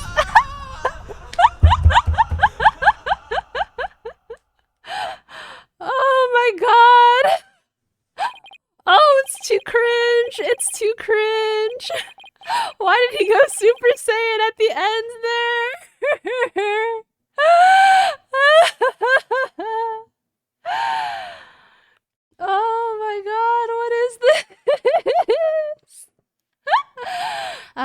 I didn't kill anyone, and I didn't have a body double. I didn't move the body, I didn't even see it, and it may look like I'm speed reading. Zen in the art of mastering the bar exam, but I haven't read a single word. Well, you could have fooled me. In fact, you did. Phew. I don't know. I think, like, the good thing about old Ace Attorney was that, like, we just didn't care about these characters. Like, it's not about them. Like, why do they have stories? Why do they have plots? It's, like, not about you. It's about Athena and Apollo and Trucy and Phoenix and, like, the prosecutor. Like, you are not a character. Like, I don't care about fucking, like, Will Powers or April May or the bellboy from the Gatewater Hotel. Like, what is this shit? Can I play? Yes! I ain't reading all that. You care about Will Powers? Yeah, but do you care if he has, like, a friendship bracelet with, like, his coworkers?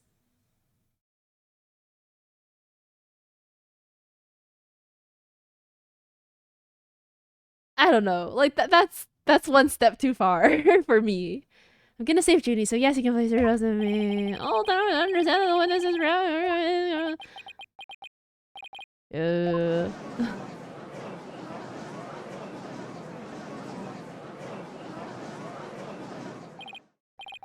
I must have heard of a variety of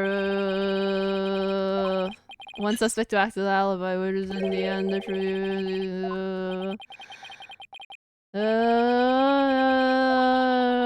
It probably doesn't matter at this point.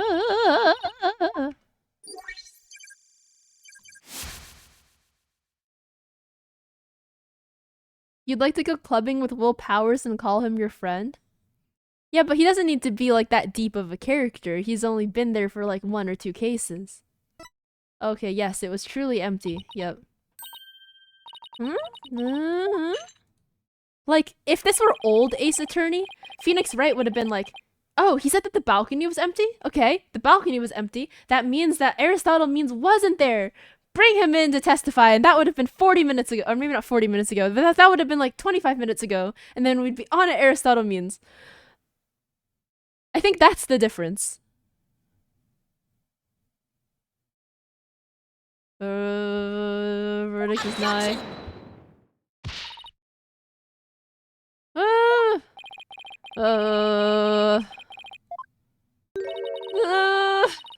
Like, you can't make me read this.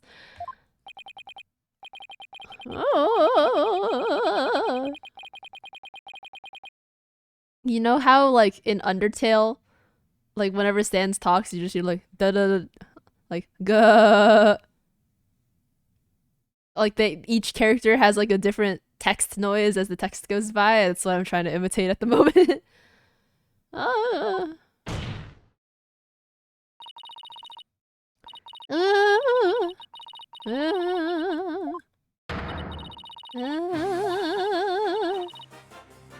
Okay, the music's back.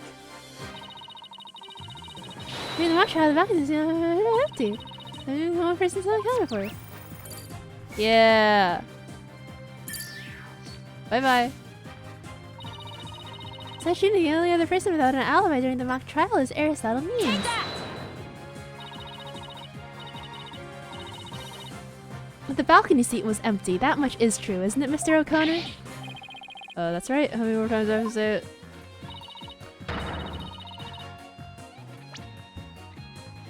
I think that, like, these 2 lines encompass, like, everything that I dislike about the way that this plot feels pacing-wise.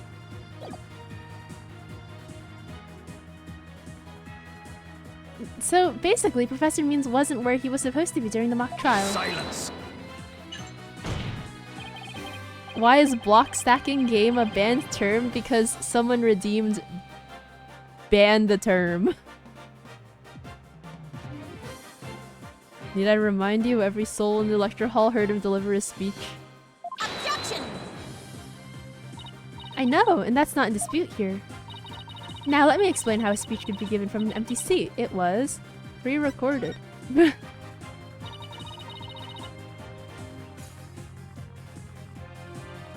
Gotcha. Still learning the lore here. Oh yeah, no worries. The full lore is like a long time ago. I would stream Tetris all the time, and then like the Tetris community got like toxic is not the right word, but they were very gung-ho and enthusiastic about like when you win games in like Tetrio, for example, and then that got really annoying, so I stopped streaming it. And then now like we sometimes ban the word Tetris.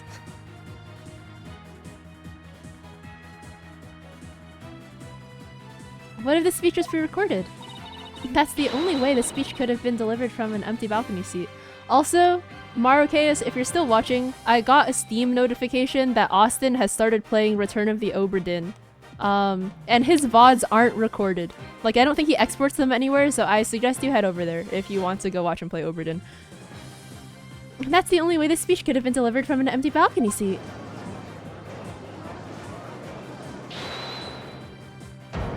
Objection. Is he gonna stream today? Well, he wouldn't open Obra Dinn if he wasn't gonna stream it. I have faith. Wait, are you accusing Professor Means? That's insane!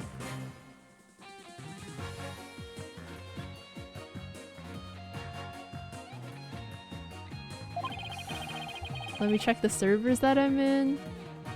Yeah, he's not in any VCs that I can see, so one can only presume that he's about to go stream it. Oh, I closed Ace Attorney by accident. That's my bad.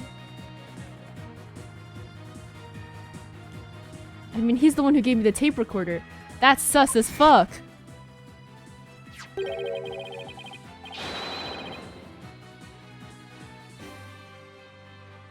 Take this to the police, he said, and tell them you found it. Imagine you closed the AA and went back to your last day. What would you do? Just cry. Wait, really? Wait a second. Mr. O'Connor, did you just say that Professor Means gave that phony recording to you? Oh, phony. The defense will refrain from hurling on substantial allegations. Well, I said he gave it to me, but what do you mean it's phony? Wow, who would have seen this coming? Identified as fake, Professor Means used Q to pass down to the police. The voice shouting "You're a goner" as recorded on the tape was dubbed down using a liner client in the video. Me when 20 hours of Persona 5 progress got yeeted because you didn't know you had to manually— 20 hours, brother! Why this? This is an extremely crucial piece of evidence.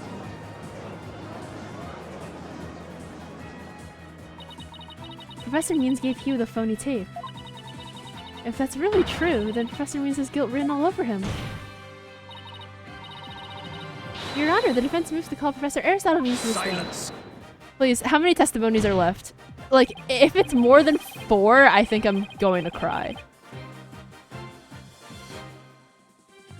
The seat was never empty. 'Twas but an oversight by our dullard of a witness. An inmate who was formerly formerly? He means formerly, right? 2 testimonies? Is there so much yapping? Fuck me, dude. Formerly a surgeon once told me something. He said it's often all too easy to overlook critical symptoms. How many testimonies have I dealt with? Hugh had 1, and then he had 1 that was like 3 rounds of therapy. So we're like halfway through. Fuck. Well, we're not going to overlook this oversight. If the speech was pre-recorded, the basis of suspecting our client would be shattered. Let's check with Professor Means and see whether the empty seat was a witness oversight. A verdict without first looking into that would be inconceivable. Is there a way to make the text faster?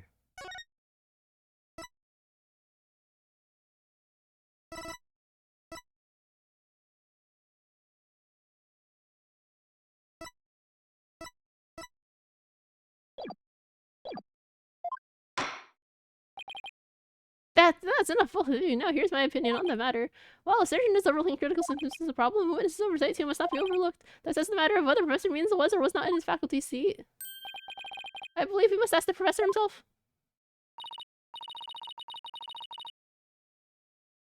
I agree. Professor Means should be in here. I clicked too fast and missed the dialogue. in the gallery today. Do as you please.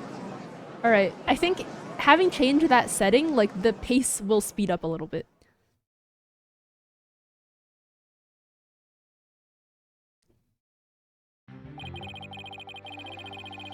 Oh, will you please state your name and occupation for the record?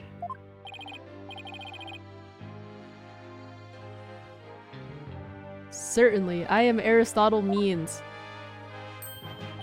I teach the lawyer course at Themis Legal Academy, and let me add that while I welcome any opportunity to assist with the trial, I don't care for this undue suspicion. Don't worry, Professor. We're just interested in the mock trial video right now. We just need to take another look at that speech you gave. Can we count on your cooperation in this? Very well, if that's all you're interested in, please proceed, Miss Sykes.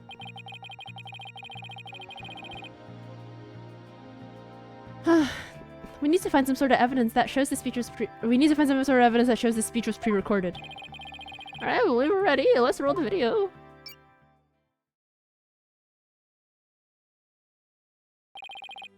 Good afternoon. I would like to start by thanking you for coming here today. The mock trial, the crown jewel event of the school festival, will begin shortly. When I was a student, I too could hardly wait for this day to come. Oh no, I'd forgotten how long and boring his speech was. Wake me up once this is over. Hey, no fair! The experiences of our youth have a powerful and profound effect on our result. Ah, you there. Wake up. Pay attention. Huh? Eh! I'm awake, I'm awake. Isn't that right, Your Honor? Oh, I'm awake too. Why do I wake you see? Black Quill. Once again, our pure white lady justice will be watching over all of you today. Who, Megalol? Get owned. Get owned, idiot. Get owned, idiot. Pay attention to you may make a difference one day. Now, let the mock trial begin. That is about it. One of my better speeches, if I do say so myself. I even saw some of our students— oh, this is mean. I even saw some of our students with tears in their eyes. So I'm not familiar with the phrase bored to tears. Listen, Sykes, don't know if you have subjected me to this epic study and tedium without purpose. Taka will feast on your tongue after I've cut it out. Eek! But you were asleep the whole time! Oh, Miss Sykes, did you notice anything strange about that speech? Can I please hear that last part again? Yeah, pure white lady justice. Yep, so true. There! I finally found what we needed. Professor Means, I have only one question about your speech. Why does that last part we heard contradict with this? Present. The professor said that the pure white lady justice would be watching over them. But the lady justice in the video isn't even close to being white. It's as gold can be. Well, I'm not sure I can wrap my jaw around that to test its authenticity. I didn't say it was made of gold, Your Honor. Now, it's true that the statue is pure white. But it broke before the mock trial began. The one you see here is its replacement. Oh, well, that's a shame on every count. Ironically, this golden statue sticks out like a sore thumb compared to the white one.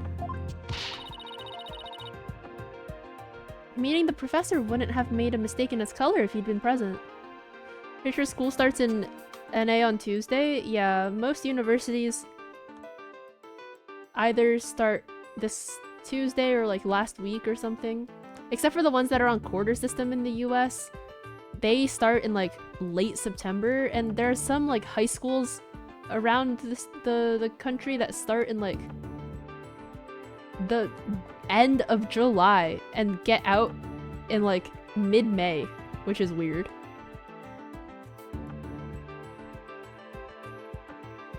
You feel like AA is the series where it's best enjoyed lean back under a blanket with one hand sticking out to do everything. I think like AA is a game that's best enjoyed while like watching someone else stream. Like I'd play AA on the side while watching Austin play like Obra Dinn or something.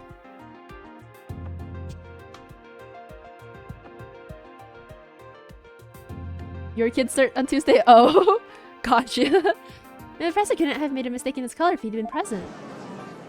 He wasn't there. He is so colorblind. It's so Jover. He just had his blue light filter on. It seems I have caused some confusion, but it was merely an oversight on my part. The statue was in the middle of the room. How could you not know what it looked like? Well, I was in a balcony seat. Furthermore, the statue had previously been white. I'm afraid this insufficient evidence was featuring pre-recorded. We had our answer long ago. The accused was the only one to leave the lecture hall. No, wait! There's gotta be something that can prove this to be true. Pre-recorded. According to the mock trial video, speech started here and ended here. It's a little over 10 minutes, but I doubt anyone wants to be tortured again. It was only a little over 10 minutes, it felt like it went on forever. You hate the channel point layout with the bits on the top? So desperate? I don't know how to fix it. But if you figure that out, like, tell me so I can get rid of the bits shit. How'd you figure out how long it was? Easy, there's a timestamp in the top right. All you have to do is subtract the time the speech started from the time it ended. The speech goes from the 10-minute mark to 20:30. Wait a second. I could swear I've seen the same interval of time listed amongst the evidence. Have we? 10:35? Where?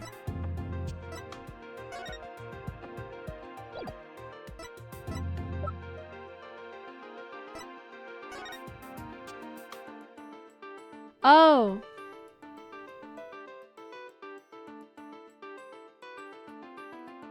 Damn. Damn. That's so awkward. Maybe there's a way for me to use the speech time to show it was pre-recorded. Take that! I would like the court to take a look at this. And this is? The voice print analysis that proves the voice on the tape recorder belongs to our client. Yes, but didn't we just establish that the voice on the tape recorder was a fabrication? We did, but what I'd like to focus on is the noise that is also there. Noise? Yes, the defense believes that it resulted when the tape's previous recording was erased. Huh. And what do you hope to prove by that? The length of the noise is what's important. It's 10 minutes and 35 seconds in all. Bro could not open Audacity to save his life. Literally.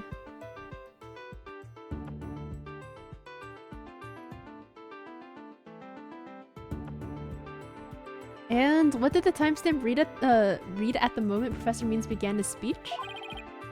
That would be exactly 10. Now let's fast forward this long-winded exercise in boredom to the end. Okay, stop. The video timestamp now reads 2035. Based on this, we know the time it took for the speech alone. Alright, so 10 minutes, 10 minutes and 35 seconds. Right, 10 minutes and 35 seconds, the same as the noise on the tape recording. I assume you all understand what this means. Professor Means' pre-recorded speech had been where the noise is now. Silence. Wow, thanks video game. You seem rather confident considering this is a mere happenstance match of numbers. I think this is a throw on Aristotle Means' end. Like, congratulations, it's someone who doesn't understand how to, like, edit his recordings on his tape recorder, and then he gets caught. Fucking fool. Objection!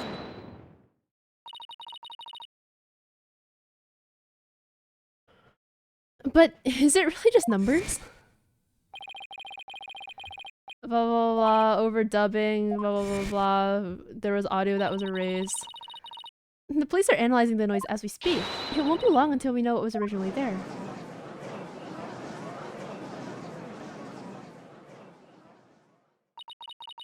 Now I'm sure of it. The professor was trying to create an alibi with the recording by pinning the crime on Junie.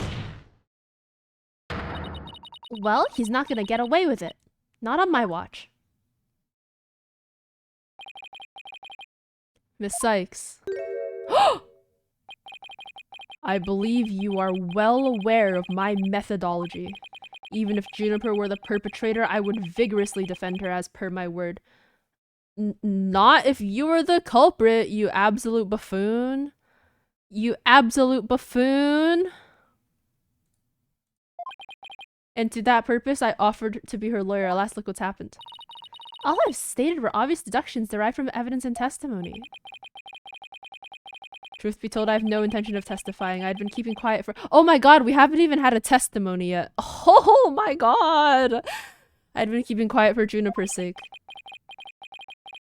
But now that you cast this blame upon me, I have no choice but to reveal the truth. Hello, Satan, but he's not worthy? Yeah, he's like Azazel. Uh-oh, this doesn't sound good. I will now reveal the truth behind why I re-record my speech for a mock trial. Professor Means always say what I mean and mean what I say by all means. Oh, we're here. Professor Means' testimony. Defendant came to me with what she said was very important by necessity secret. She asked me to pre-record my speech and come to the audio room during the mock trial.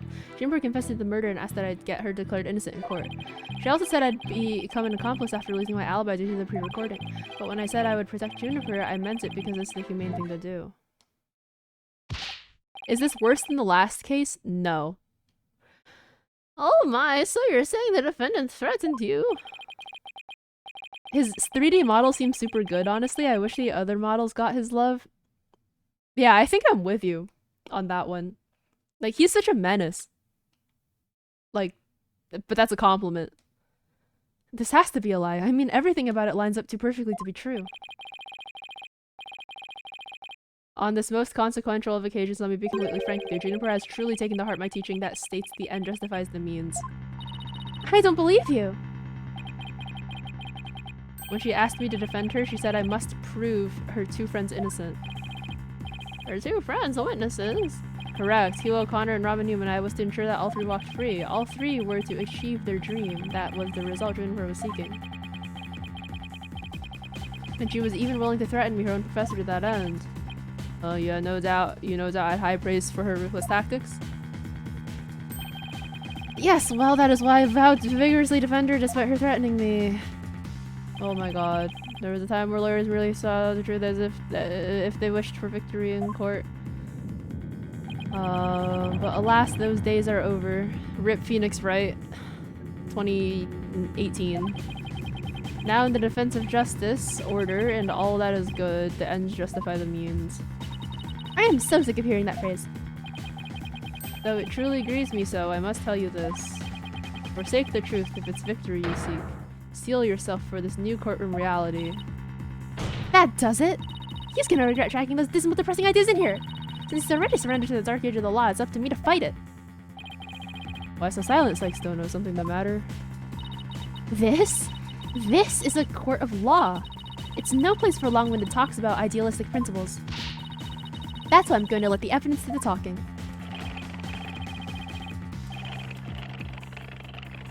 What if the means justify the ends? So true.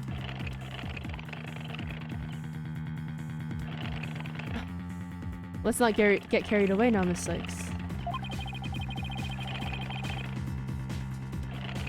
It will not do to have you attempting to discredit my doctrine.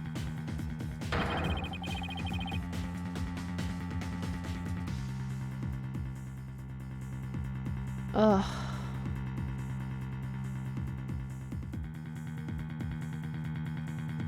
Let's see. Do not force me to rectify the situation. No, go ahead and rectify it. Only if I lose and you win, that is.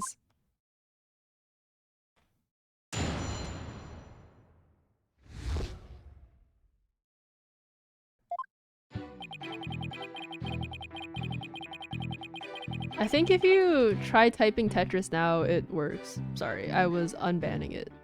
Because Marquette said to unban it.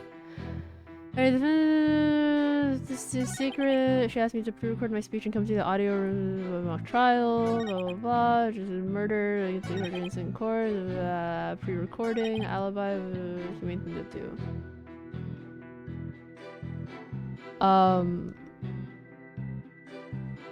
But you forged this.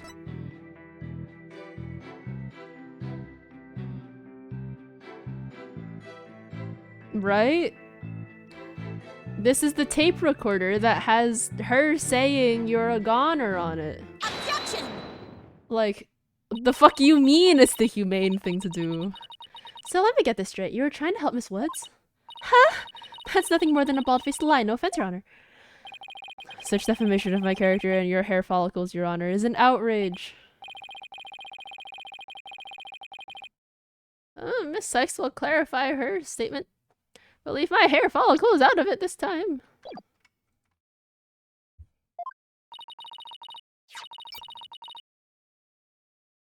Yes, of course, Your Honor. Now please take a look at this. The witness gave this tape to Mr. O'Connor. And he slyly whispered, "Take this to the police and tell him you found it."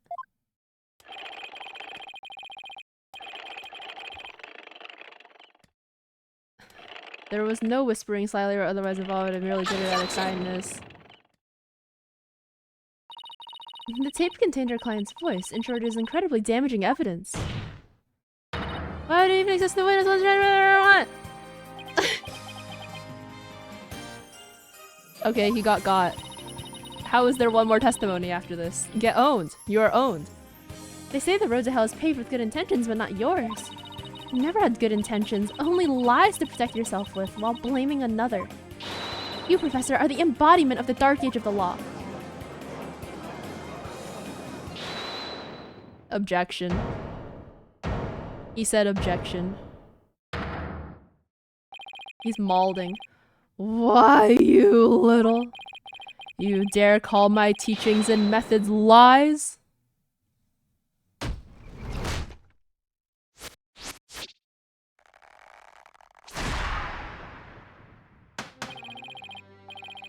Themis Legal Academy is a proud institution. It is the most powerful in the world. You'll never forget what true education and learning means once I'm through with you. Huh? Professor Means, what's with your hair? Quiet. No talking in class. Oh my god, she did not have the proficiency. She could not dodge that chalk. Homeroom, October 26th. Eyes and ears up here, everyone. Homeroom is now in session. We will begin with roll call. Athena Sykes! Huh? Oh, here? Apollo Justice. I'm fine. I mean, here. Fool! The proper response is here, without any extraneous information. Dang, he also doesn't have enough dexterity to dodge the chalk. Why does he need the mohawk? It's him going Super Saiyan, I suppose. Ouch, I mean, here. Next, Your Honor. Oh, here. See, class, that's the proper way to answer. Simon Blackwell. I said Simon Blackwell. Are you here or not? There's always one, isn't there? Well, then I'll just mark you absent. Now get out of my class this instant. Why did court turn into homeroom? Why are we having roll call? The crack over his eye, did we do that or was it covered this entire time? I believe it was covered this entire time. Oh? Actually, who knows? I'll pull up the court record next time he's on screen. Get out? Very well, if that is your wish. Who am I to defy my homeroom teacher?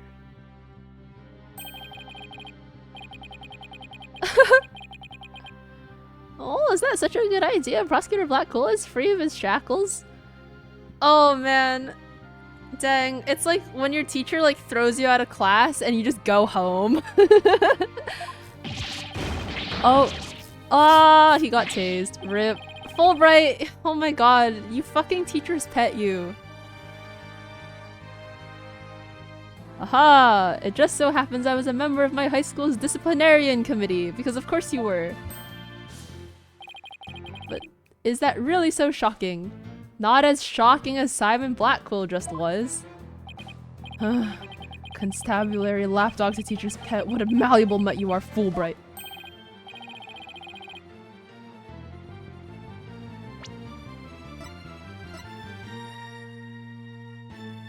I think he wiped his eyebrows off. Like maybe his eyebrows were just all makeup or something, and then he wiped it upwards into like a scar shaped thing. I don't know. Means models, why haven't more of the models been like this? I think like based on this man's character model alone, it's already better than the previous trial. He has eyebrows, which he still has. Or like the eyeshadow, I guess. Like there's less eyeshadow here. He kind of like smudged it all over. I don't know where this like marble crack thing in his face came from. Very good, Bobby. You just earned a gold star and a promotion to head disciplinarian. Alright, class is now in session. Why do I have the sudden urge to go to the nurse's office with a stomach ache?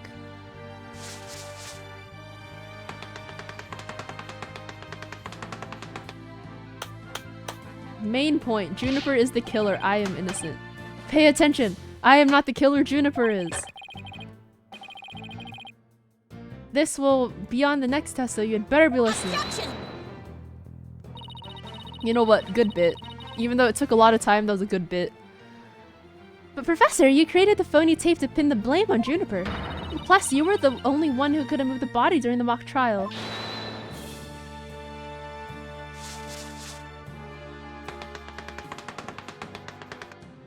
Please note, I was not at school. Athena, you disappoint me so, to think you would label me a murderer. Now pay attention, the murder occurred on the 23rd between 6 and 8 p.m. But I was already home by that time, so how could I have been involved in this crime? Professor Means, can you really prove you had already gone home by that time? Can you prove that I was still at school? No, I can't. Aha, so you admit it. Well, you just earned extra credit for your honesty. You have also earned yourself laboratory cleaning duties until you graduate. Eek! I already do that enough of the time? No way, man! I totally object! Yeah, okay. She cleans the bathroom at the office. Is that what the most recent hire does? Hate to see it. Robin? I can't believe I fell for the Professor Silvertongue lies.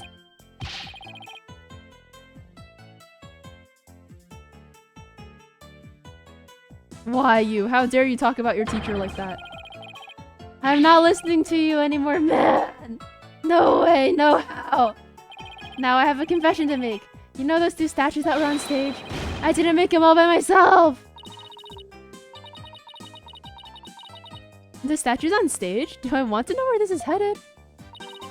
I was able to finish one of them, but the last bell rang before I had time for the other one. So, I asked Professor Means to make it for me. In other words, the professor was there on the stage after the last bell. Right, and it would have been way past 7 p.m. before he could have finished. Isn't he in this picture? Like, he's literally in the picture. He's what? Yeah, I was at home between 6 and 8 p.m. Haha, aha. Yeah, bro. Professor Means was still at school. This is incredibly important testimony. Wait, I literally, like...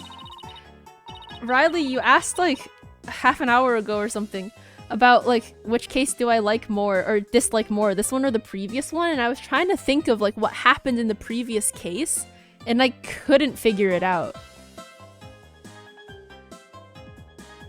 Like... I don't remember, like, any character from the previous case. Like, at all. This entire time I'm trying so hard to, like, think of, like, a single character model, and I just could not. Oh, wait, I remember. Sorry. Wait, was it Ninetales Veil? Was it the wrestling? Was that the previous one?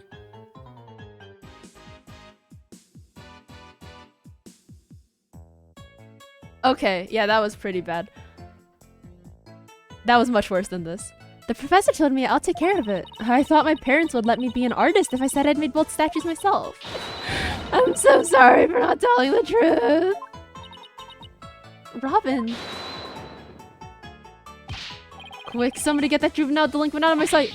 Simon, you're head honcho amongst the delinquents. Do something! Yeah! Who's in charge of the class pet around here? Not interested, but if you want a class in swordsmanship, I'm your man. Of course, only real blades will do. No swords at school, all weapons will be confiscated. Yeah! Nurse! Nurse! Where's the school nurse where you need one? It would seem Sykes-Dono seeks a showdown, Professor. In which case you would do well to draw your staff quick as lightning. Very well, then I will just have to prove my innocence myself. The real lessons begin in second period. Prepare to be served, old school style. Damn, this man really walked up the hill both ways to school. What is that? Oh, never mind. Your testimony, please.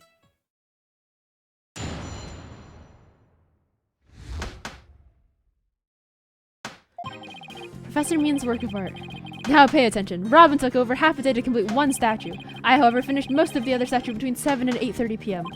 The defendant Juniper saw the two statues with their own eyes. The defendant Juniper saw the two statues with their own eyes at 8:30 p.m.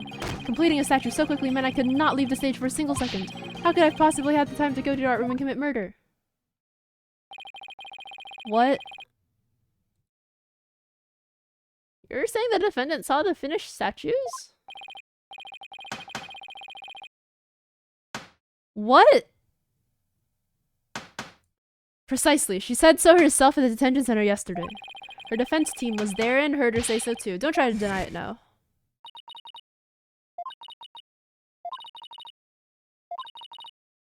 Okay. Oh, right. The professor was there when that matter came up. Before I address the professor's charges, I have a question for Robin.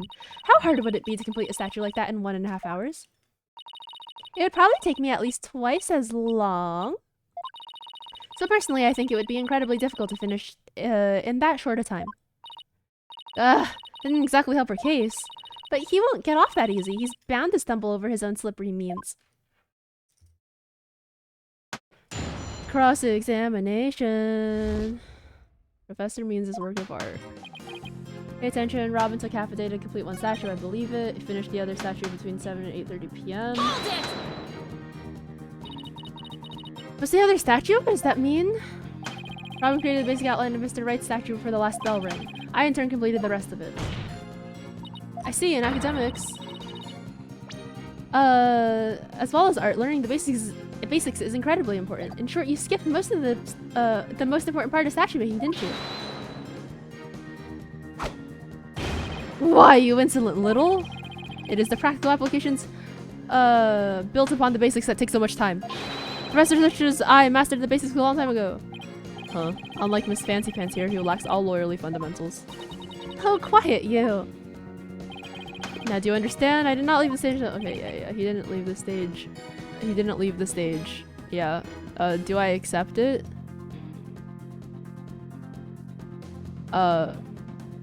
Sure. I don't know. What?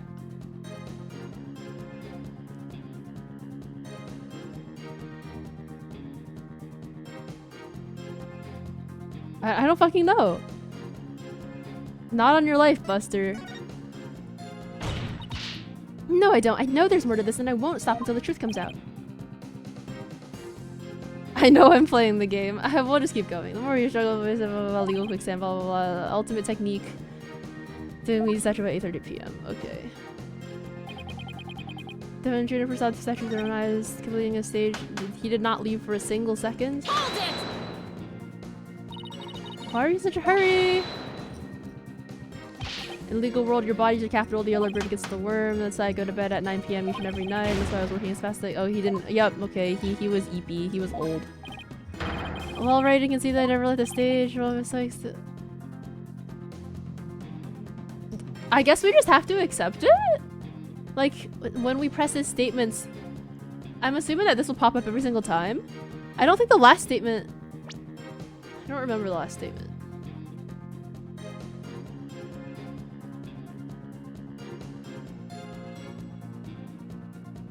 How could I have possibly had this? Okay, yeah, like, oh, fuck, accept it, sure, fine. I don't think there's any other option. I've tried everything, but I still can't prove anything. Ugh, I guess I concede. I couldn't hear you say it louder this time. I concede that Professor Means never left the stage. Gah ha ha ha ha ha ha.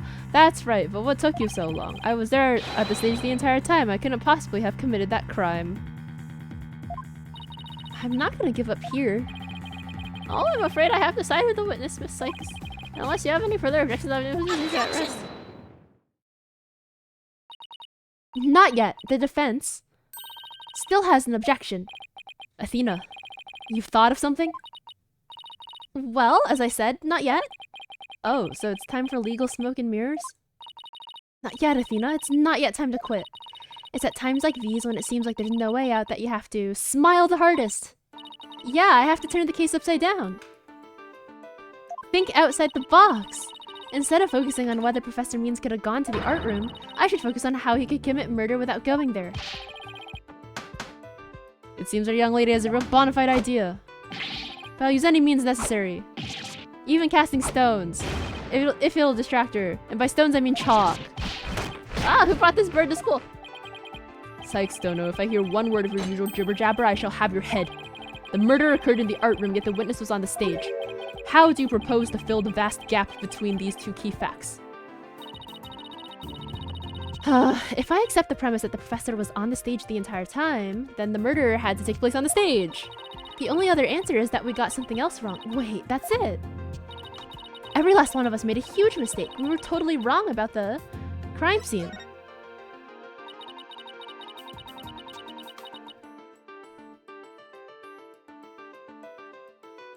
If Professor Means was on the stage the entire time, then he must be the killer. Ridiculous, the defense has become utterly incoherent. Objection! No, it's just the murder wasn't committed where we thought it was. Continue, Sykes Dono. Black Quill's itching to draw his sword, but he sees the validity because this is where the game is going. Okay, the murder was actually committed here, on the stage, I guess. Take that! The greatest riddle of this case has been how the body was moved from the art room. But if the murder occurred on the stage, that means the body was never moved at all.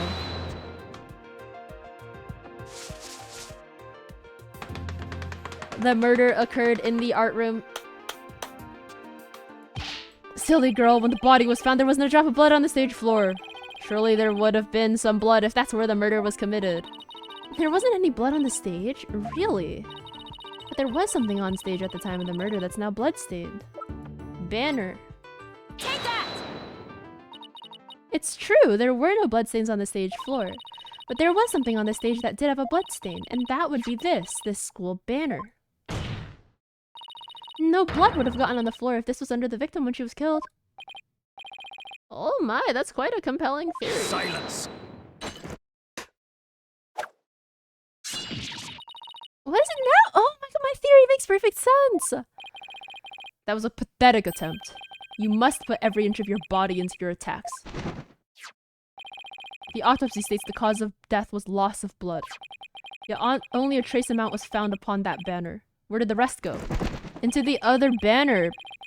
Your colleague's banner that's burnt into a crisp. Blood getting on there when the body was moved by wire makes more sense than not. Gahaha, very good, Simon. Tell me, what's your first choice for higher education? I'll write you the ultimate, in recommendation letters. You're all but guaranteed to get it. Objection! Actually, the defense has something to explain that as well. You do? If there was only a trace amount of blood on the school banner, then there must have been something else the killer used to soak up the blood. All I have to do is figure out what. This is what soaked up most of the victim's blood. Oh, they are literally on top of each other here. That's so embarrassing. Take that! Oh, wow, it looks like there's some other piece of fabric on top of the school banner. It's the Gaviner's banner that had been specially made for the school concert. Since it's on top of the school banner, the blood would have hit it first. It could have easily absorbed most of the blood like a dishcloth. And only a small amount would have soaked through to the school banner below. So it makes total sense for the school banner to only have a little blood on it. Also, the banner absorbed blood like a dishcloth. Yes, that would explain it. The Governor's banner was like a dishcloth? Surely it was at least towel quality. Yes, Apollo, defend your mans. Simon, don't just stand there, do something! Silence. Silence. Psych, Stono. You are learning to wield a blade quite well. But how will you respond when I come slashing at you like this? The remnant of a large bloodstain was detected in the art room. But why would there be blood there if the murder occurred on the stage as you claim? Objection! The bloodstain in the art room was faked. How? I'll tell you how. All that was needed was something that could transport the blood upstairs. And that something was... a piece of evidence we've just finished discussing. The killer used this to bring the victim's blood up to the art room. Was it the cloth? He just... what, like wiped this bloody cloth all along the floor and then burnt it? Is that what we're going for? Was it splattered? No, it was like one big circle. Do we have a picture?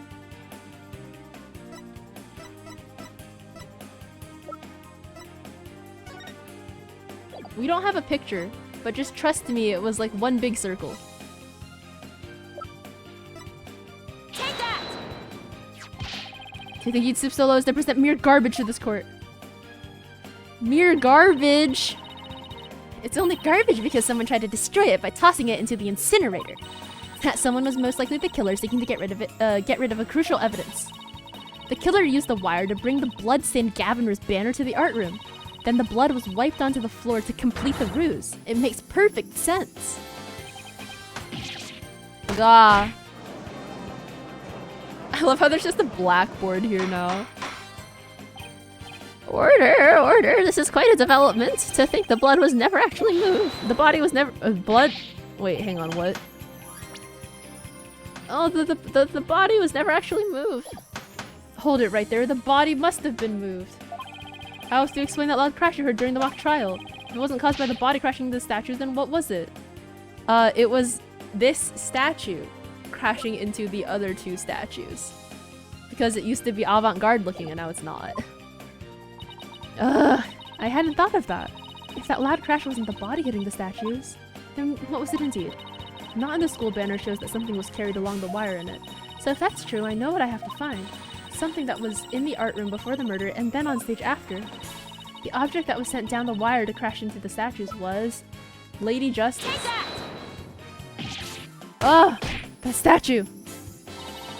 Yes, I believe it was this statue that broke the other two, not Professor Quartz's body. Why was this case so long? We could have gotten here so much faster. Like, what was all this shit about, like, Robin Newman's gender and, like, blah blah blah? Like, I feel like it really could have been, like, a one-day case. Take me back to Ace Attorney 1 pacing. The unique statue you see on the right, that's the pure white Lady Justice from earlier. Professor Court accidentally broke it when she was polishing it the day before the mock trial. But she used her own unique artistic sense and technique to repair it as you see here. Nobody would have guessed that it was originally Lady Justice. Silence.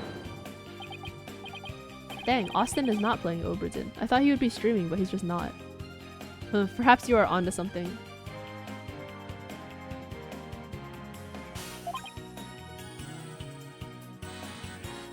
But why, pray tell, would anyone move that scrap heap relic in such a tedious manner? Excellent question, Simon. Keep them coming. You know why, but the fact that you won't acknowledge it shows how twisted you are. Lady Justice was moved during the mock trial. During that time, Professor Means was fabricating an alibi with his pre-recorded speech. If we consider the facts, then Lady Justice was moved in order to... point us to the body? So they would go find it? So he would definitely have an alibi. Professor Means used his pre-recorded speech to fake an alibi during the mock trial. He wanted to make it look like he couldn't possibly have moved the body. Moving Lady Justice was his way of pointing us to the body and cementing his alibi. That's quite a persuasive argument.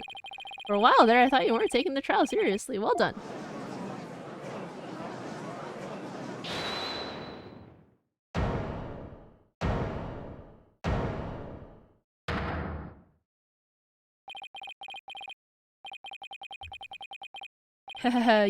You should never underestimate me, Athena Sykes.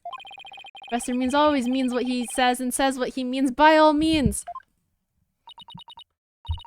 Fine, then say it already. I'm waiting.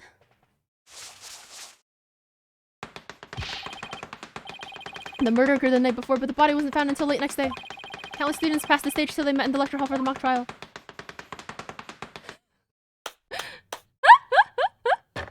Why did you do that?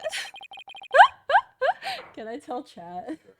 My fiance just walked next to me and started waving his right arm, flailing it around like this man was for no fucking reason. You're so stupid.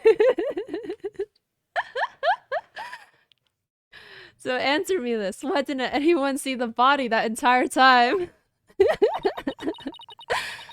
That can be explained by, if the victim was murdered on the stage and left there, the body would inevitably have been discovered. And of course, there was nowhere to hide a body upon that stage. This isn't good, Athena. Our claim is this close to being beaten to a pulp. I know, but we've come so far.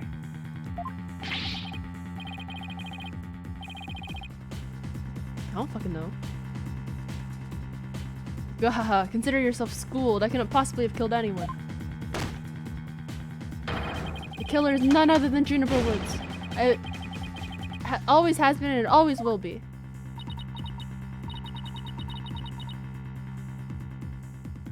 Just wait a minute.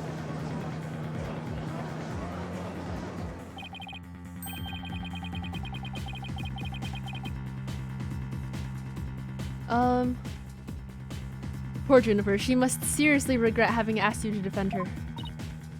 Ugh! And to add insult to injury, you nearly had Hugh convicted for murder. Surely you haven't forgotten that little fiasco? Ah! Athena Sykes' attorney's badge is just for show. Not only did you fail to defend your client, you also raised false charges against your friend. You have no right to call yourself a lawyer. Damn, bro. Chill. Chill with that. Ah! Dang. He Uno reversed me, and I'm the one who's going Super Saiyan today. That's so rude of him.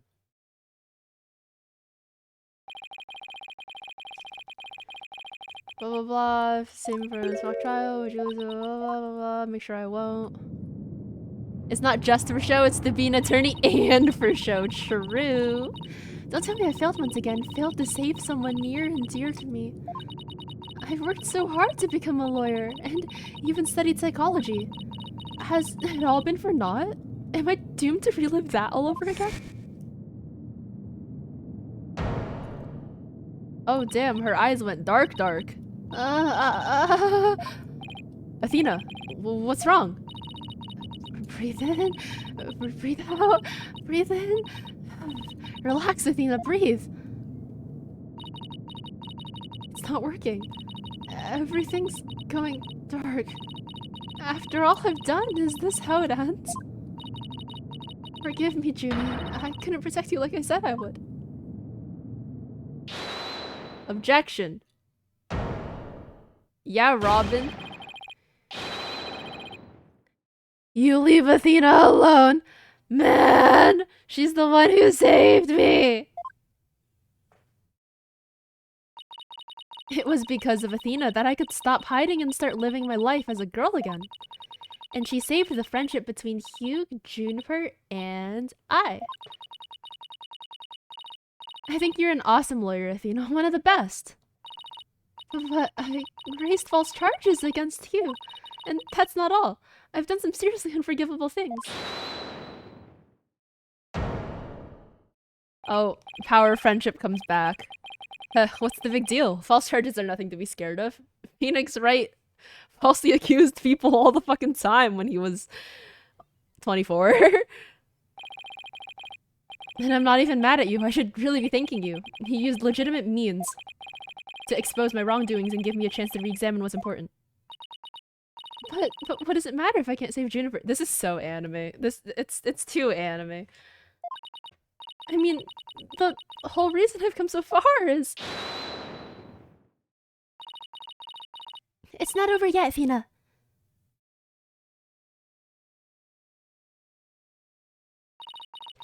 Even now, at this very moment, I still believe in you. Junie! I know you better than most people, Athena. And I know you'd never surrender to the dark age of the law like the professor did. Thank you, Junie, but I feel like I can barely breathe. I don't know what to do. Silence. Okay, Black Quill.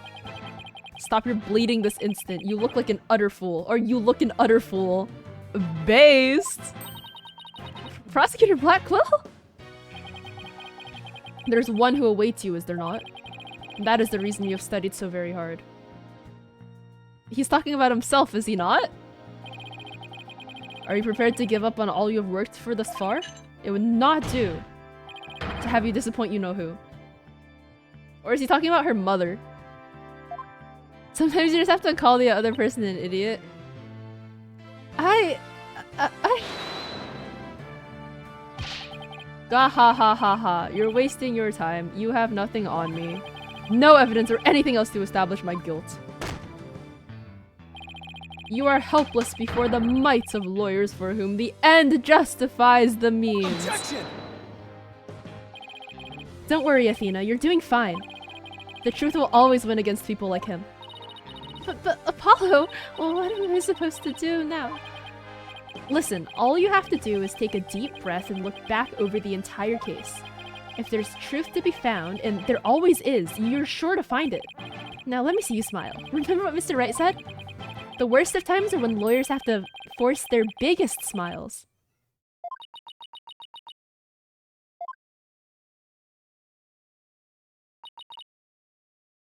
There's no fucking way. There's what?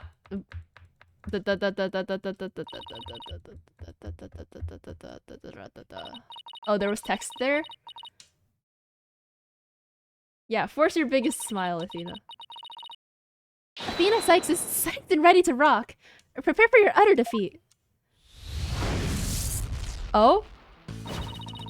Professor Court wasn't killed in the art room. She was killed right where her body was found. We know because there wasn't any time to move the body from there to some, body there from somewhere else. That means the body had to have been hidden somewhere on stage before it was found. Let's think along these lines and see where it takes us. First up, when did Professor Means remove the body from its hiding place? Let's see, what was he doing right before the body was discovered? He was using the span of time his fake alibi created to move the body to where it would be more easily spotted. Therefore, the only time Professor Means could have removed the body from its hiding place was... during the mock trial? Danganronpa. It was during the mock trial specifically. When Junie wasn't there, or during the speech? During the speech, right? Because that was when his alibi, when he was making an alibi for himself. Yeah, I feel like I'm firing bullets at the words in Danganronpa 1 right now. Professor Means moved the body to an easily seen location during his long pre-recorded speech. The professor also moved something to the stage that wasn't there specifically, though. The gold statue. Oh no, sorry, the white statue. To the stage. Sorry, I meant the white statue.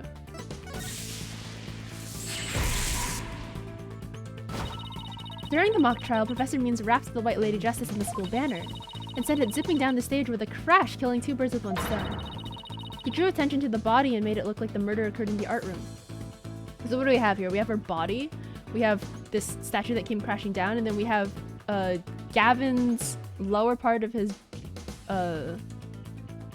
statue and Phoenix's lower part of his statue. We put Gavin back together, but we never put Phoenix back together, right? That was what happened last time I played this game. So what is it? He just stuffed the body, like, right where the Phoenix statue was meant to be? Like, is that what the game is trying to say? But was there anywhere to hide a body on the stage? Doesn't seem likely. No, there had to be someplace. Wait a second. How about something that should have been finished but was only mostly done?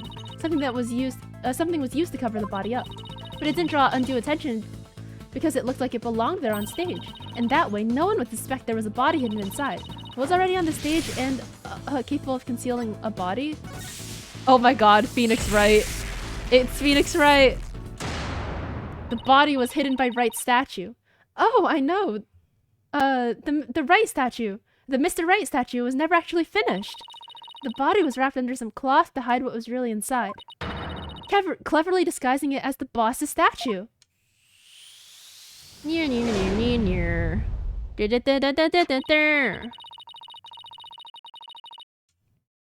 Miss Newman gave up on the right statue, yet Professor Means finished it in a single night. Oh yes, what an impressive feat that was. Objection! No, his so-called work of art deserves none of our praise. That's because it was only a facade to hide his real work. The murder of Professor Court. Oh, come again? I'm afraid I don't follow. He hid the body by making it look like the statue of Mr. Right. With the body wrapped under a piece of cloth, it looked just like a statue. What? I second that. What? Huh. Now this is getting interesting. No, this is getting preposterous. How? Oh my god.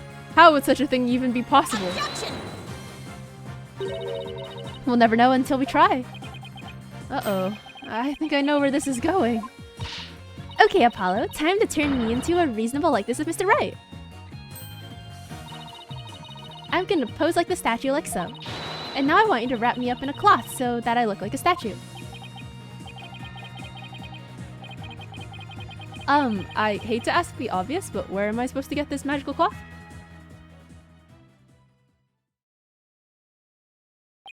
Oh, I thought this would be animated. Oh, I'm afraid that isn't the right color, Mr. Justice. Well, given how sudden the request was, it's kind of the best I could do, Your Honor. Alright, I think that about does it.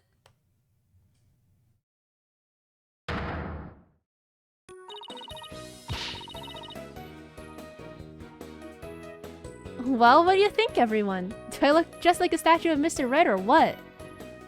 No, because you have this ponytail that's like it's very much sticky uppy, but... Oh, enjoy your lurk, Azure Sniper. Thank you for dropping by. I think this is like Ace Attorney is so back. This is the type of shit that one would expect from this game. Not like the power of friendship BS between three characters that we don't really care about. Looks like some random person to me. And the statue's a pair of busts. Phoenix Wright has that spiky hair on the back of his head. Forget the hair. The statue's head is way bigger than your average person's anyway. You gotta hand it to me for trying anyway. Wait, that's it. The hands.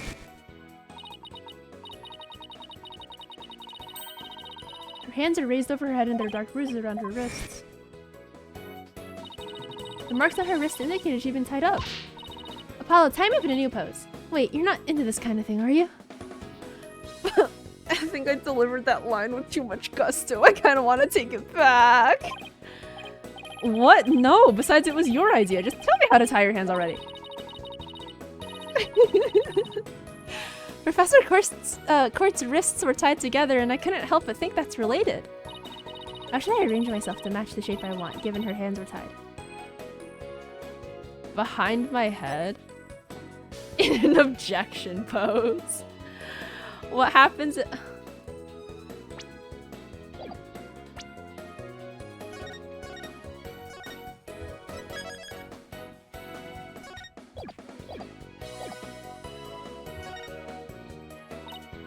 Apollo, tie both my hands behind my head.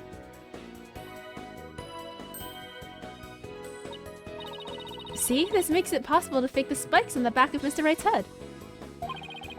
Sure, but then what about the statue's arm? With both arms behind your head, you can't exactly complete the pose. Yeah, it'd be awfully hard to make the objection pose like this. Huh, I can't help thinking you've forgotten something, Athena. Something on the body that you don't have right now. What did the victim's body have that I don't? Oh, she got impaled by an arrow. Oh my god, the arrow was the hand. Take that! Oh, right. There was an arrow sticking out of her side. Okay, Apollo. Take that and plunge it into my side. What? Are you crazy? Fine, then go get some duct tape. Rapido, schnell. Alright, alright. I don't need to know other languages to know bossy when I hear it. Good banter. Fatal arrow to the side. Spiky hair created from 2 hands.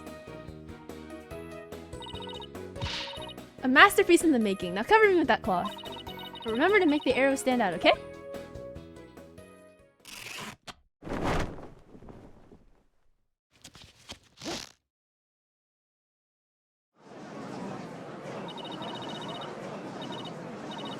Mommy, that arm's too short. Shh, remember your inner voice, dear. Nobody's buying it. The arrow's nowhere near long enough. What else could you use for the arm? Still don't give up, eh? I must commend you, if only for your spirit and determination. Oh, of course she's not giving up. After all she's put me through, she owes me an explanation, and one that makes sense. Now disappoint me again, and the penalty will be doubly painful. Yikes, I guess I better get it right this time. Think, Athena, think! Professor Kurt was murdered when she stopped by the stage to see Professor Means. If it wasn't premeditated, he must have used something close at hand in his little ruse. Apollo, show me those stage setup photos again? Like that? Right now? Okay, hold on. Please, please, please be in this photo. It just has to be. The arm on the Mr. Right statue is really this right here. The what?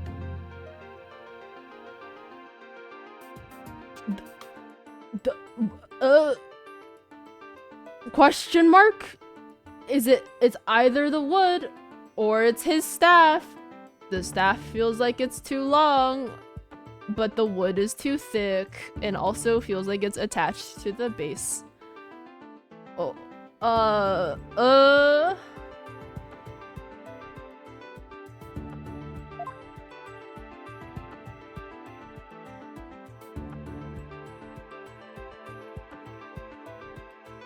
The wooden beam. Oh, no. Mr. Wright's not gonna like this. Ah! Ah, never mind. I retract my previous statement. Well, that's all very well and good, but I won't retract your penalty. Sacre bleu!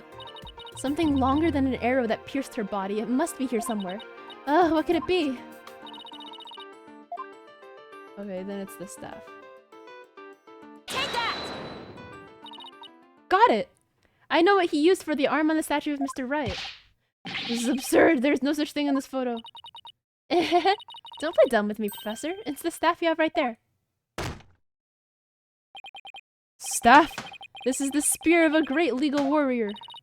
Whatever, just hurry up and lend it to me.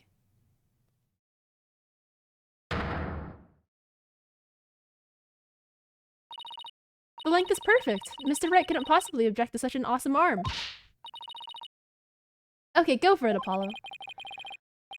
Sure. I'll give your arm a hand. Cloth and binding coming right up.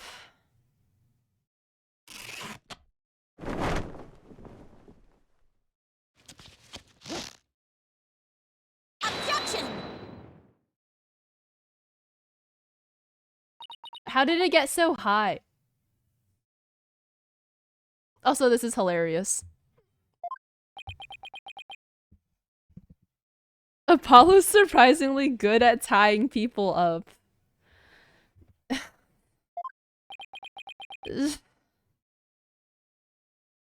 You know... It's Phoenix Wright. Look, it's that famous lawyer. That's definitely him. I know that pose anywhere. We did it! Didn't we? Well, am I not the spitting image of the legendary Phoenix Wright? The man who will bring us out of these dark ages and into an era of brilliant gold light. Golden light? All I see before me... is the pink specter of a man. That's just because Mr. Wright likes his statue. He's positively tickled pink. Get it, Apollo? He's tickled pink! Blah, that joke deserves a pink slip. Athena had her fun. It seems the gallery is quite impressed with the defense's sharp thinking. And the witness? The resemblance is nothing more than a coincidence. Objection! Not so fast there, Buster. Unfortunately for you. I can prove my theory to be more than mere coincidence. To prove that his spear was thrust into the victim, all I have to do is test this spear for blood. We had assumed the victim's jagged wound came from the arrow being forcibly shoved in, but if the wound was from the spear instead, then we should be able to detect traces of the victim's blood on it. Your Honor, a brief recess if you will. By any means possible. What if I get rid of my spear? Wait, what if I burn-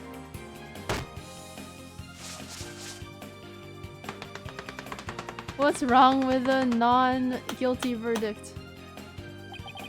If I do that, I'll be found innocent. Yes, I'm innocent, I tell you. Innocent, I tell you. Surely you don't expect us to take lectures from you now? Now I ask you in the gallery. Help me decide the professor's fate.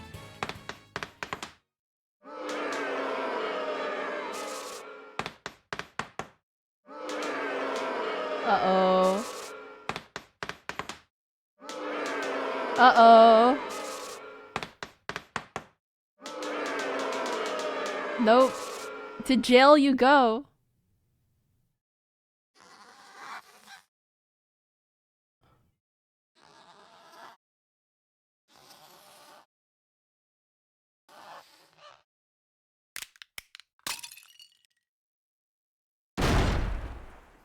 That was a good one.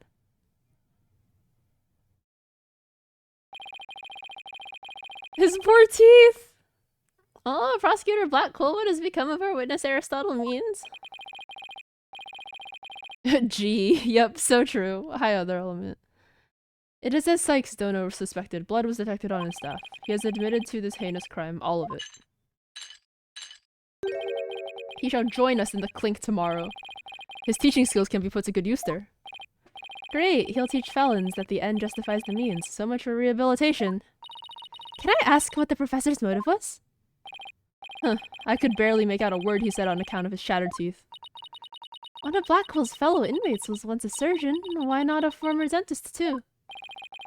I eventually had him put pen to paper. It turns out Professor Means was the one taking bribes. The victim had suspected him after a report from the class snitch. That led her to question him at length the day of the killing, right there on that stage. The result? The heinous crime that was brought before this court. That fool, like Newman, had come to know of the script's contents via the victim's note. It seems he came up with a plan to stab the victim with her own awl in order to make the killing look like the one in the script and thus frame the defendant.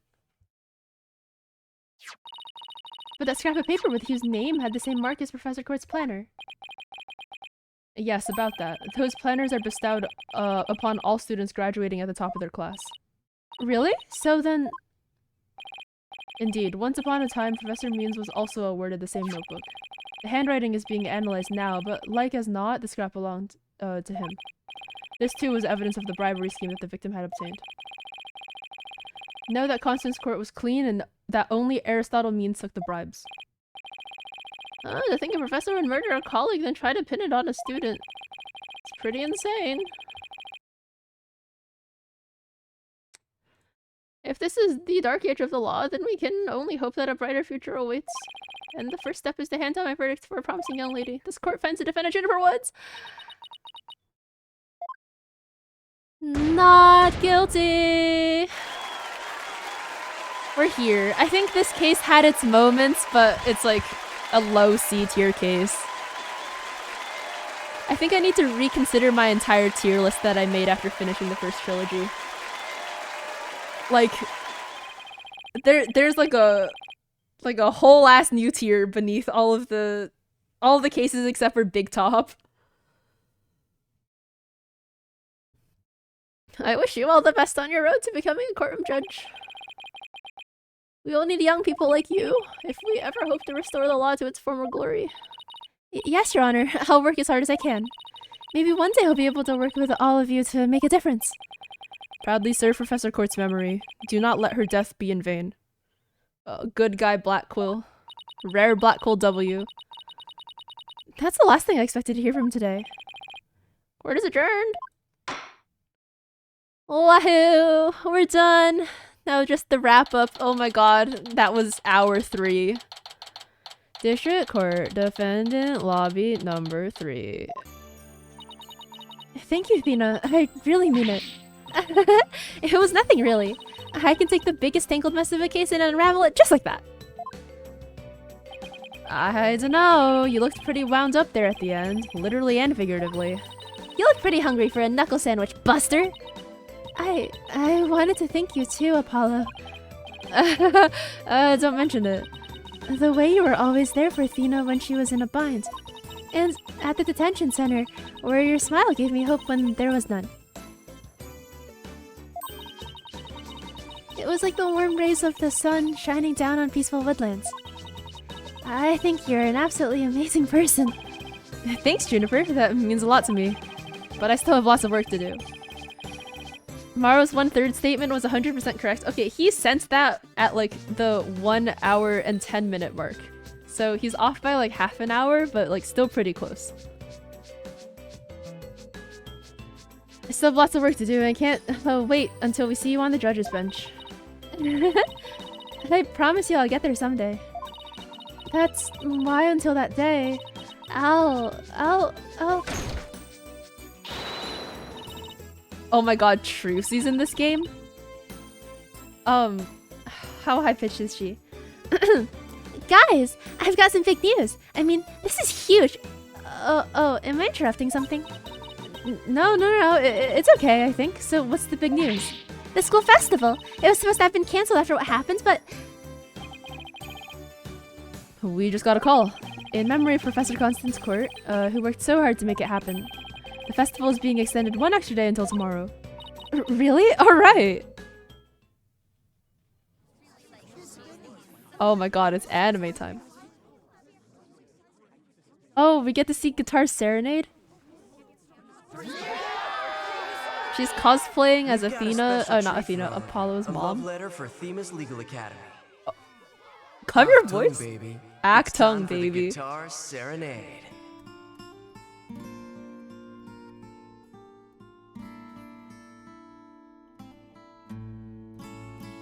Imagine if it bursts on fire.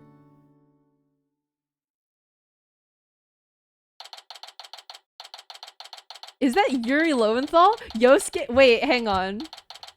Clavier Gavin, English voice actor.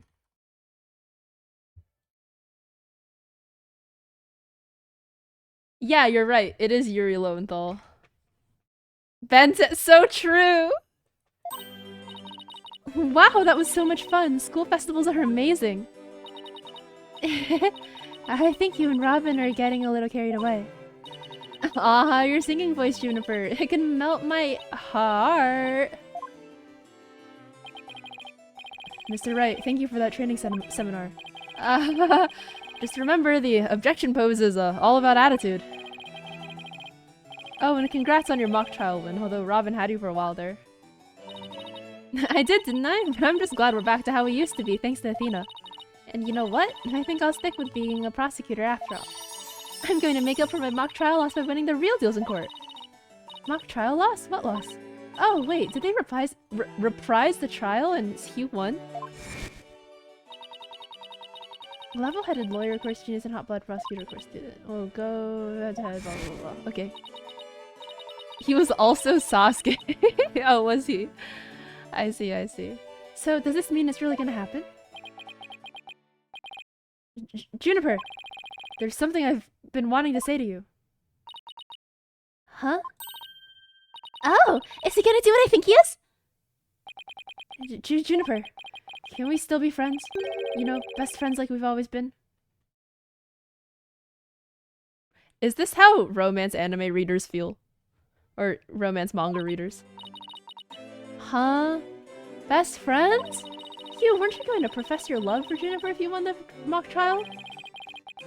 No, I was going to confess my true feelings. That I'm not a genius and that I'm really 25 years old. Oh, he doesn't have a crush on her. Okay, never mind. Character is redeemed. But you already dragged it out of me during the trial. Whoops!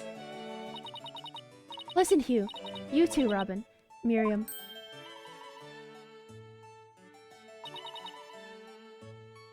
This was like an anime arc, and I don't think I like that.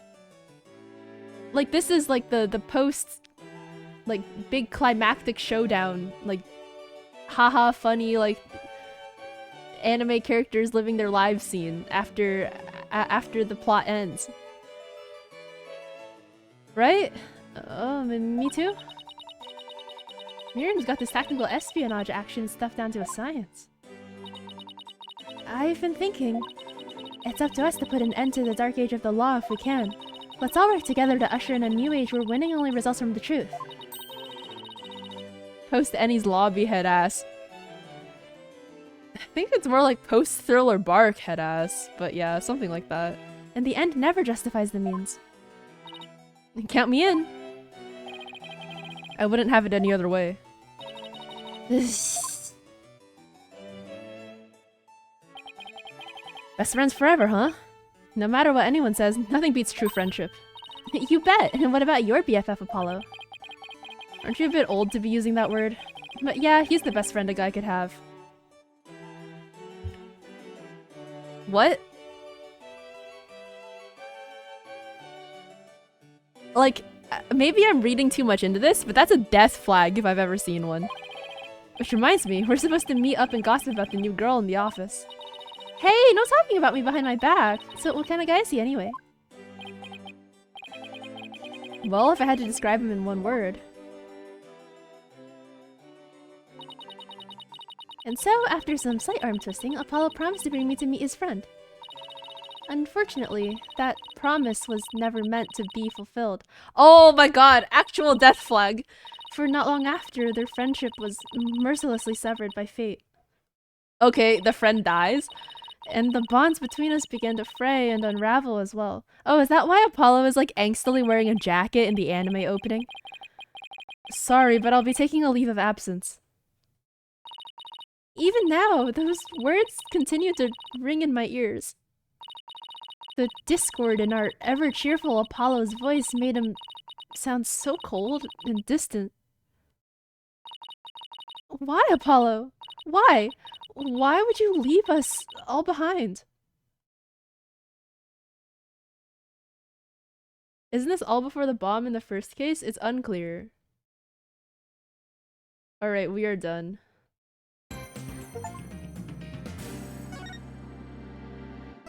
Freedom.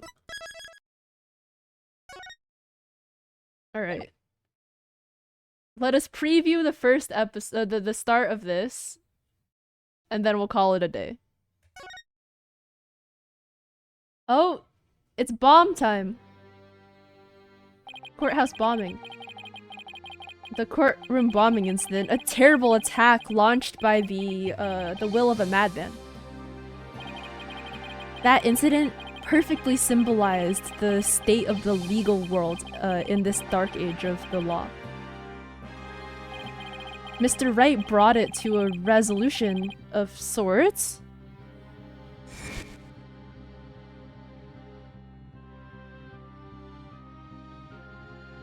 Yeah, oh yeah, true, this dude. Ted Tonate was discovered to be the one responsible for the bombing. Ted Tonate. If only it were that simple. Somehow I can't help but think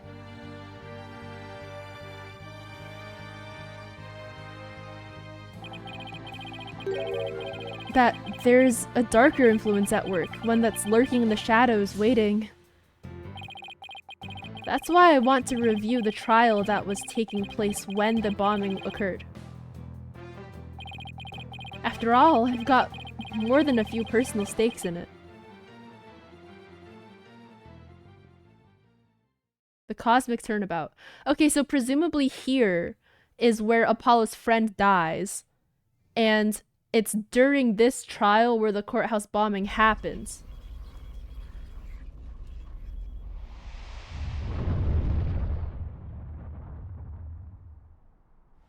Something Space Center. Remaining until launch. Okawara Please Space begin Center? your final equipment check. Check complete. Everything's a-okay. We're going to We're ready here whenever you are. the moon? We're going into space? Terrorist attack in the Come spaceship? in at 2. Come in. Do you copy?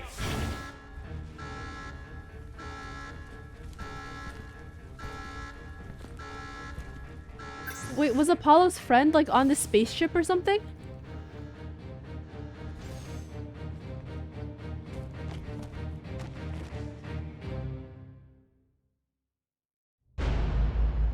No, he got stabbed?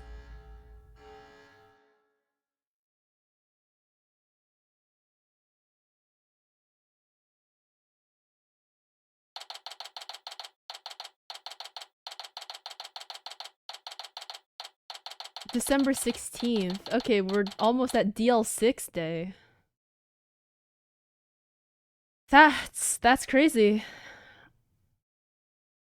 The order of the cases is 2, then the DLC, then 3, then 4, and then...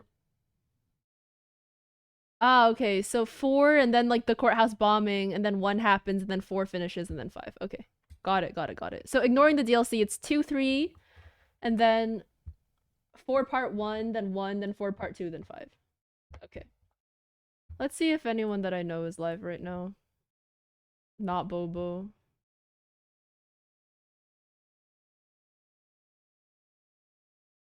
Oh, Obwell! Okay.